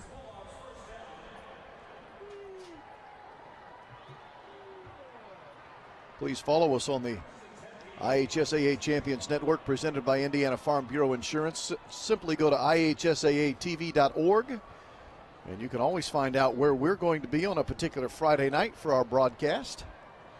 Really only one of those scores super surprised me, and that was the Carmel score. Yep. Of course, we don't know much about Trinity except they're always good. Sure. But that score was as lopsided as the Carmel scores I've heard in some time. Oh, that ball is through the hands of the running back and picked up by the defense. It's going to be another scoop and score for Avon, their second of the night. This one is from Austin Mayo. Twice tonight, the Avon Orioles have had a scoop and a score from their defense. This time it's Mayo, and just like that, it's 47-0. Wow, what can you say, Rob? And very similar to the first scoop and score, Columbus North was driving the football. Yeah. They were deep into Avon territory. You felt like they were putting it together on offense. And the game, quite honestly, the first time they were driving and turned the ball over just completely changed this game. Completely changed it. 4th turnover of the game for Columbus North. That doesn't include having a punt blocked deep in their own territory. And it's now 48-0. Avon leads with 6:11 to play in the third quarter. We'll take a break. You're watching IHSAA high school football tonight right here on the IHSAA Champions Network presented by Indiana Farm Bureau Insurance.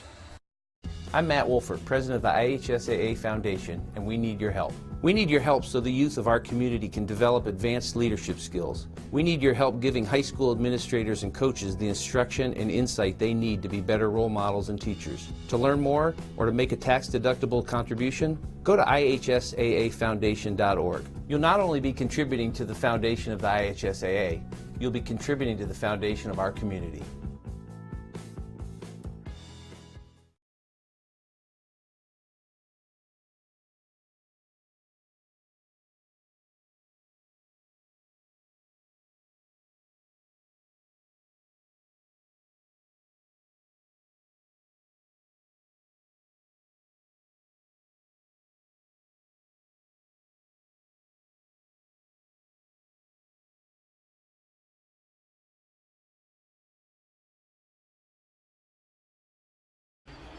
Carson Homer is now the kickoff specialist for this particular kickoff. Homer, the third different kicker Avon has used tonight. That's the luxury of having a big lead. You can give some other guys opportunities, and Homer kicks this ball down to the 8-yard line. And Alejandro, who has been one of the few bright spots tonight for Columbus North, has a very nice return all the way out to the 37-yard line. He's got some speed. He had 8 catches last year, but 2 of the 8 went for touchdowns. He's one of their top returning wide receivers this year is Alejandro. 5:43 and the clock is rolling with Avon leading 48-0.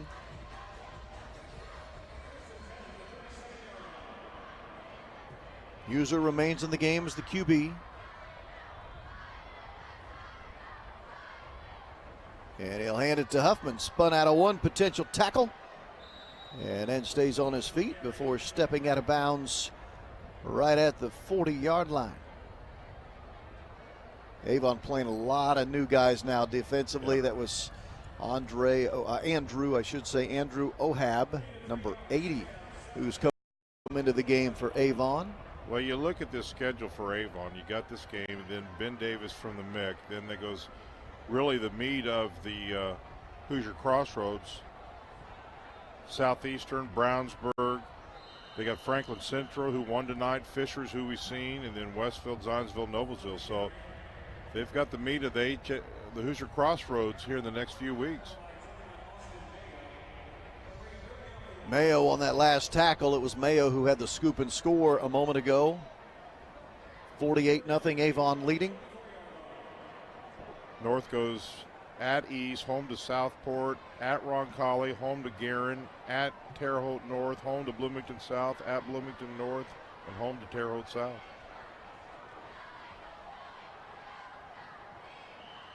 First down run here. They needed 3 yards, picked up 4. Did the Bulldogs. Tell you what, one guy that's still running hard is Blake Huffman. Yes, he is. He has not backed down despite the score. You got, as an individual player, you got to take pride in what you do. Under 4 minutes remaining in the quarter. That would be the third quarter.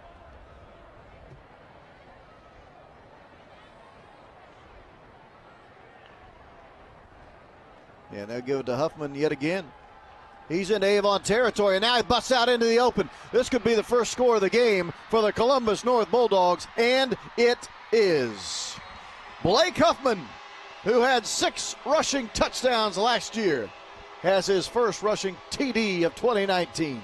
Well, it was a good hole initially by that front line of the Bulldogs, and then he got a nice opening and took it to the house. And you know what you do want to do, regardless, is you want to get some points on the board. Give yourself some momentum, even if it's not for this game, going into next week.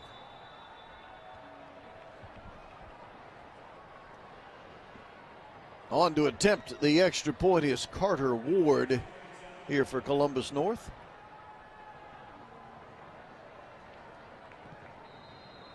And Carter Ward, who was 15 of 16 last year in point after attempts, is 1 for 1 this year. It's 48-7, Avon leading Columbus North. In the third quarter, it's the IHSAA Champions Network presented by Indiana Farm Bureau Insurance. Want to know what I like best about playing basketball for my high school?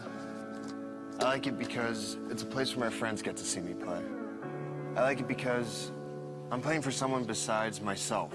I'm playing for everybody in my school and every person in my community. Indiana high school sports.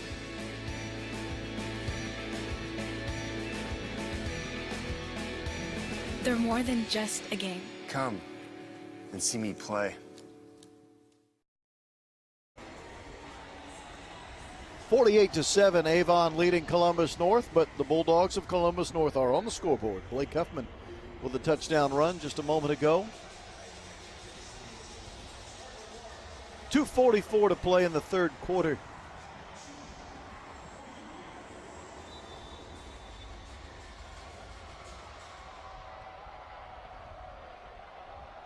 Squib kick here for Columbus North, and the kick to an up back who does the smart thing and just simply falls right on the football. Down the road, this is only game one, but you look at sectional, Avon's in sectional 5. Of course, they and Brownsburg, next door neighbors, are in the same sectional along with Pike and Zionsville. Think about last year for Avon. By the way, that was Fincher that fielded that last squib kick. Think about last year. We had this game right here on the Champions Network. Brownsburg beat Avon in a rainstorm in Brownsburg. It rained that whole game from start to finish. Never relented. That's right, we did. And then Avon came back and put a whooping on Brownsburg in the sectional. Like you mentioned early on that Columbus North has East, who we'll see next week, and Franklin Central, and yes, Center Grove in sectional 8. Now some new guys are into the game offensively for Avon as we're late into the third quarter, and this game, certainly the winner and loser has already been decided. Carrying the football this time is Ethan Lathery. He's a sophomore who wears number 22. And Avon's also turned it over now to their backup quarterback, Zion Pruitt. No, I beg your pardon. I got the wrong QB. This is actually the freshman. This is J.D. Sherrod. J.D. Sherrod, the freshman, is into the game now quarterbacking. How about that? A true freshman here. Talked about all that youth and talent that Avon has. They got a freshman backup quarterback in Sherrod. Lathery again carrying the football here. Back to the original line of scrimmage. It'll be 3rd and 10.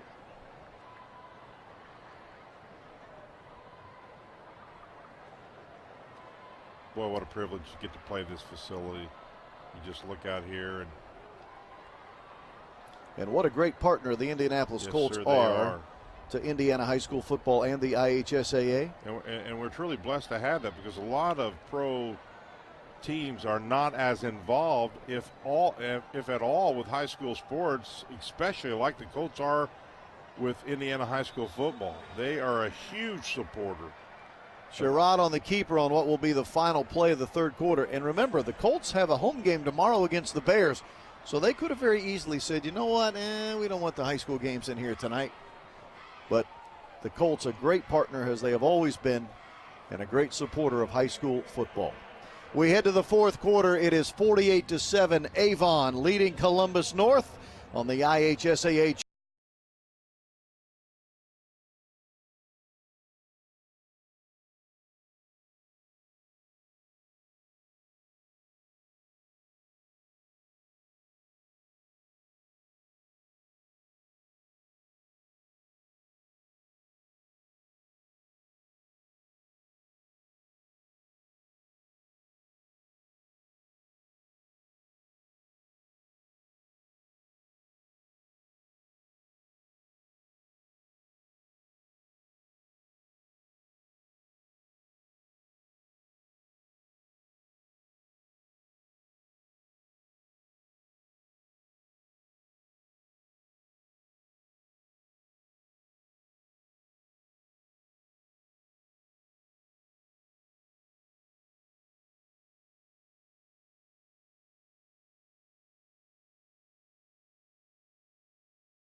Yeah.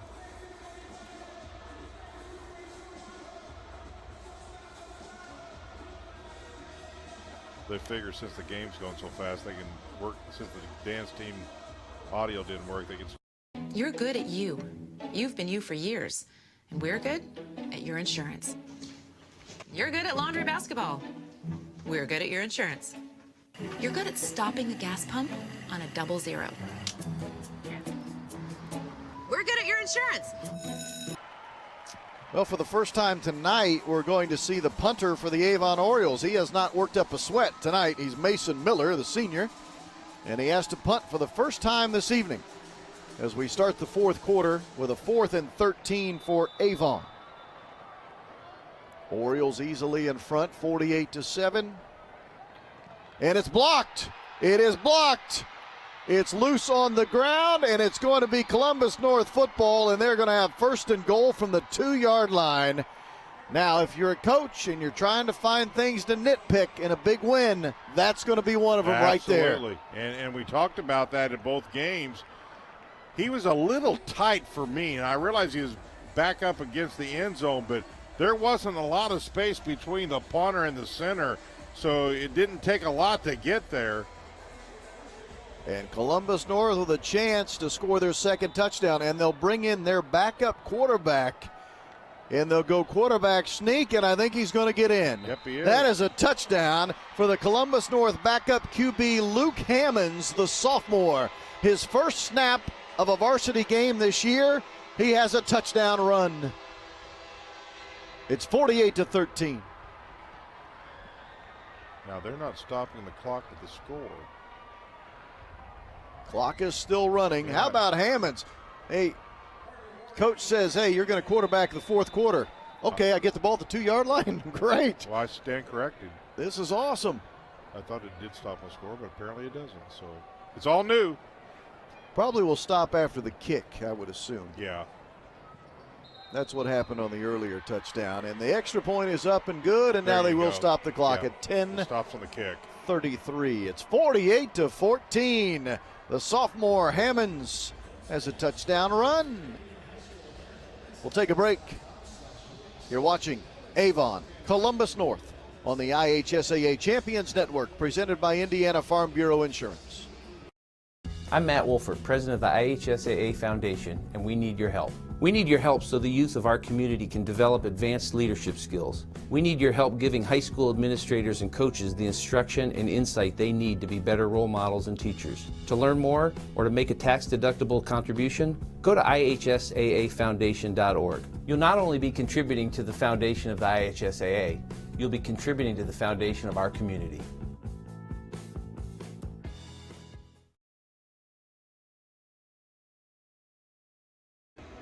Couple of young guys back deep for Avon on this return. Larry Stone is back there with Timion Wellington.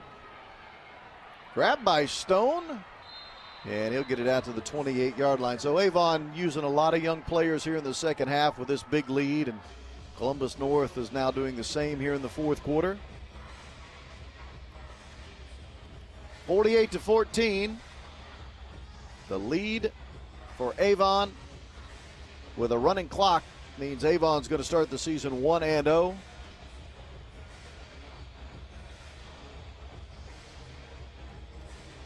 They had a good year last year, 9-3 sectional champions, lost to Center Grove in the regional. They won the sectional in 2017 and 2015. They've been on quite a run here as of late.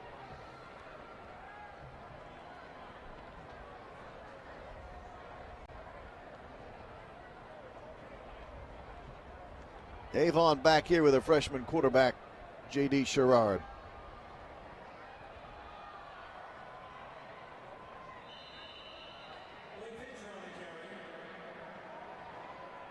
Looks like he got some younger guys both on the offensive line and now in the skill positions too. That time that was Blake Fincher. He's a freshman running back, Fincher. Had a chance to carry the ball there. Think about Fincher and Sherrod. Last year they're playing junior high football. And now they're playing at Lucas Oil Stadium in a varsity football game. And here is Fincher trying to get to the edge. And is wrapped up and tackled over here by Arvin Holt, number 7 for Columbus North, as we're under 9 minutes to go in the game.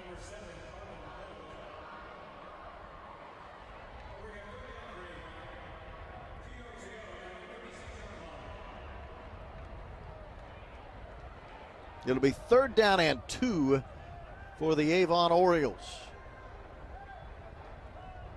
Their head coach Mark Bless going against his brother Tim Bless. First time Mark and Tim have coached against one another. As crazy as that sounds, in their careers, they're both longtime high school football coaches, but they had never gone head-to-head until tonight. Well, Mark Bless has been coaching for 30 years. And 22 for Tim. Yeah, so they've been around. Offense. And the delay of game here for Avon. And of course, it's certainly worth mentioning, and I want to make sure I do not forget to include this.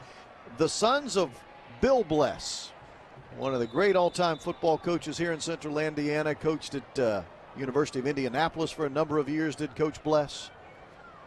And it's just a football family.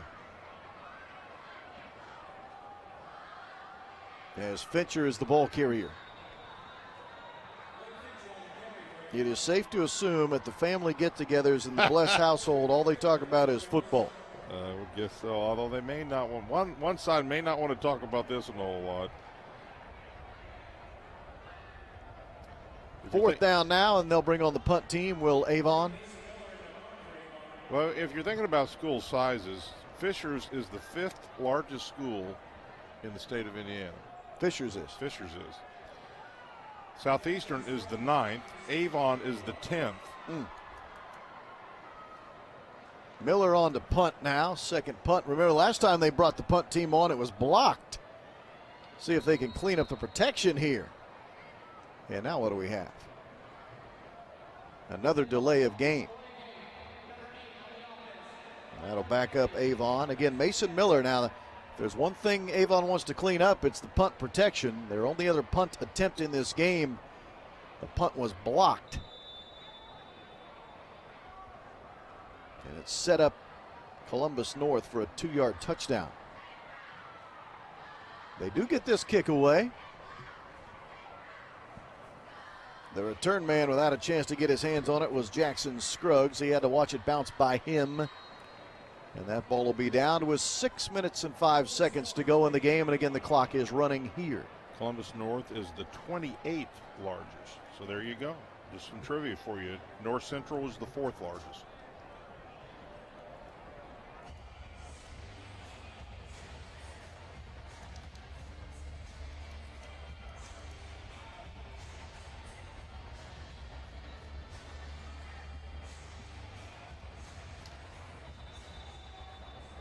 (48-14), Columbus North brings their young guys back out onto the field, trying to give them some opportunities here to get some significant snaps. Hammonds again quarterbacking, and again Hammonds keeps the ball. Hammonds has had 2 snaps in this game. Both times he's kept the ball.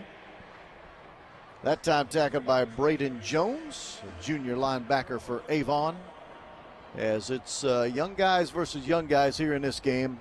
Both teams going deep into the bench late in the game. It'll be interesting to see how Columbus North prepares for next week. You know, this is a tough deal. I mean, so much went into the game one.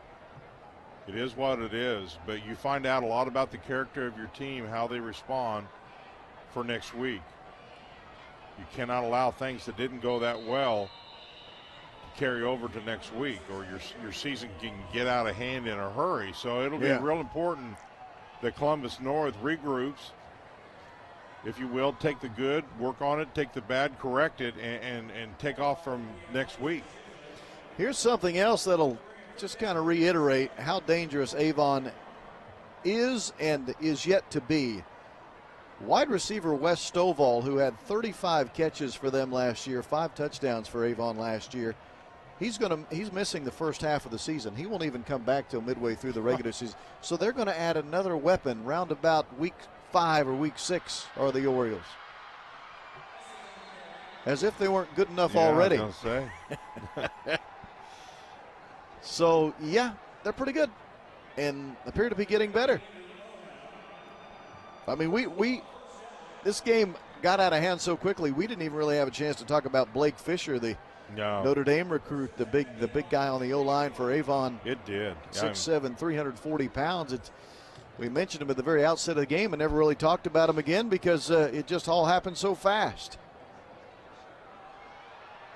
There's a run by the backup QB Hammonds, the sophomore. Not enough for a first down, but he pushes the ball out to the 36, maybe the 35-yard line.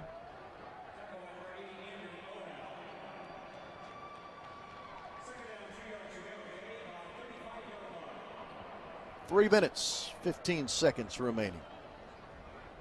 Columbus North has Columbus East on their schedule next week, and guess what? We have it too, right here on the IHSAA Champions Network. Check us out next Friday night on IHSAATV.org for Columbus East and Columbus North. And you have to go to Vegas. Well, Reno. Close okay. enough. Close enough. Well, have a good trip.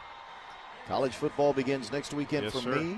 Be fun. You should have a great year. Nevada and Purdue next Friday night, actually. Now, I love this 3-week stretch of the calendar, right? Because this weekend high school football starts. Next weekend college football officially starts. And then the next weekend professional football starts.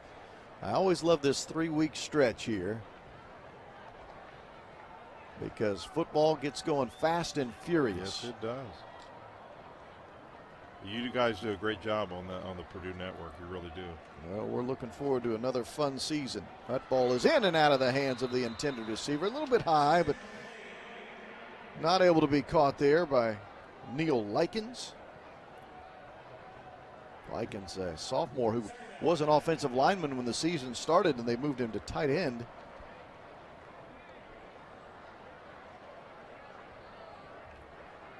I'll tell you what has ended up good, really, for both teams is in a game that more than likely a lot of these kids that are playing right now probably wouldn't have gotten to play had it stayed close. And you just cannot emphasize how cool it is to be able to get out there and play where the Colts play. And this play is blown dead, actually, right? It looked like maybe defensive encroachment, as Avon was really creeping up close to that line of scrimmage right before the snap. And that is what it is.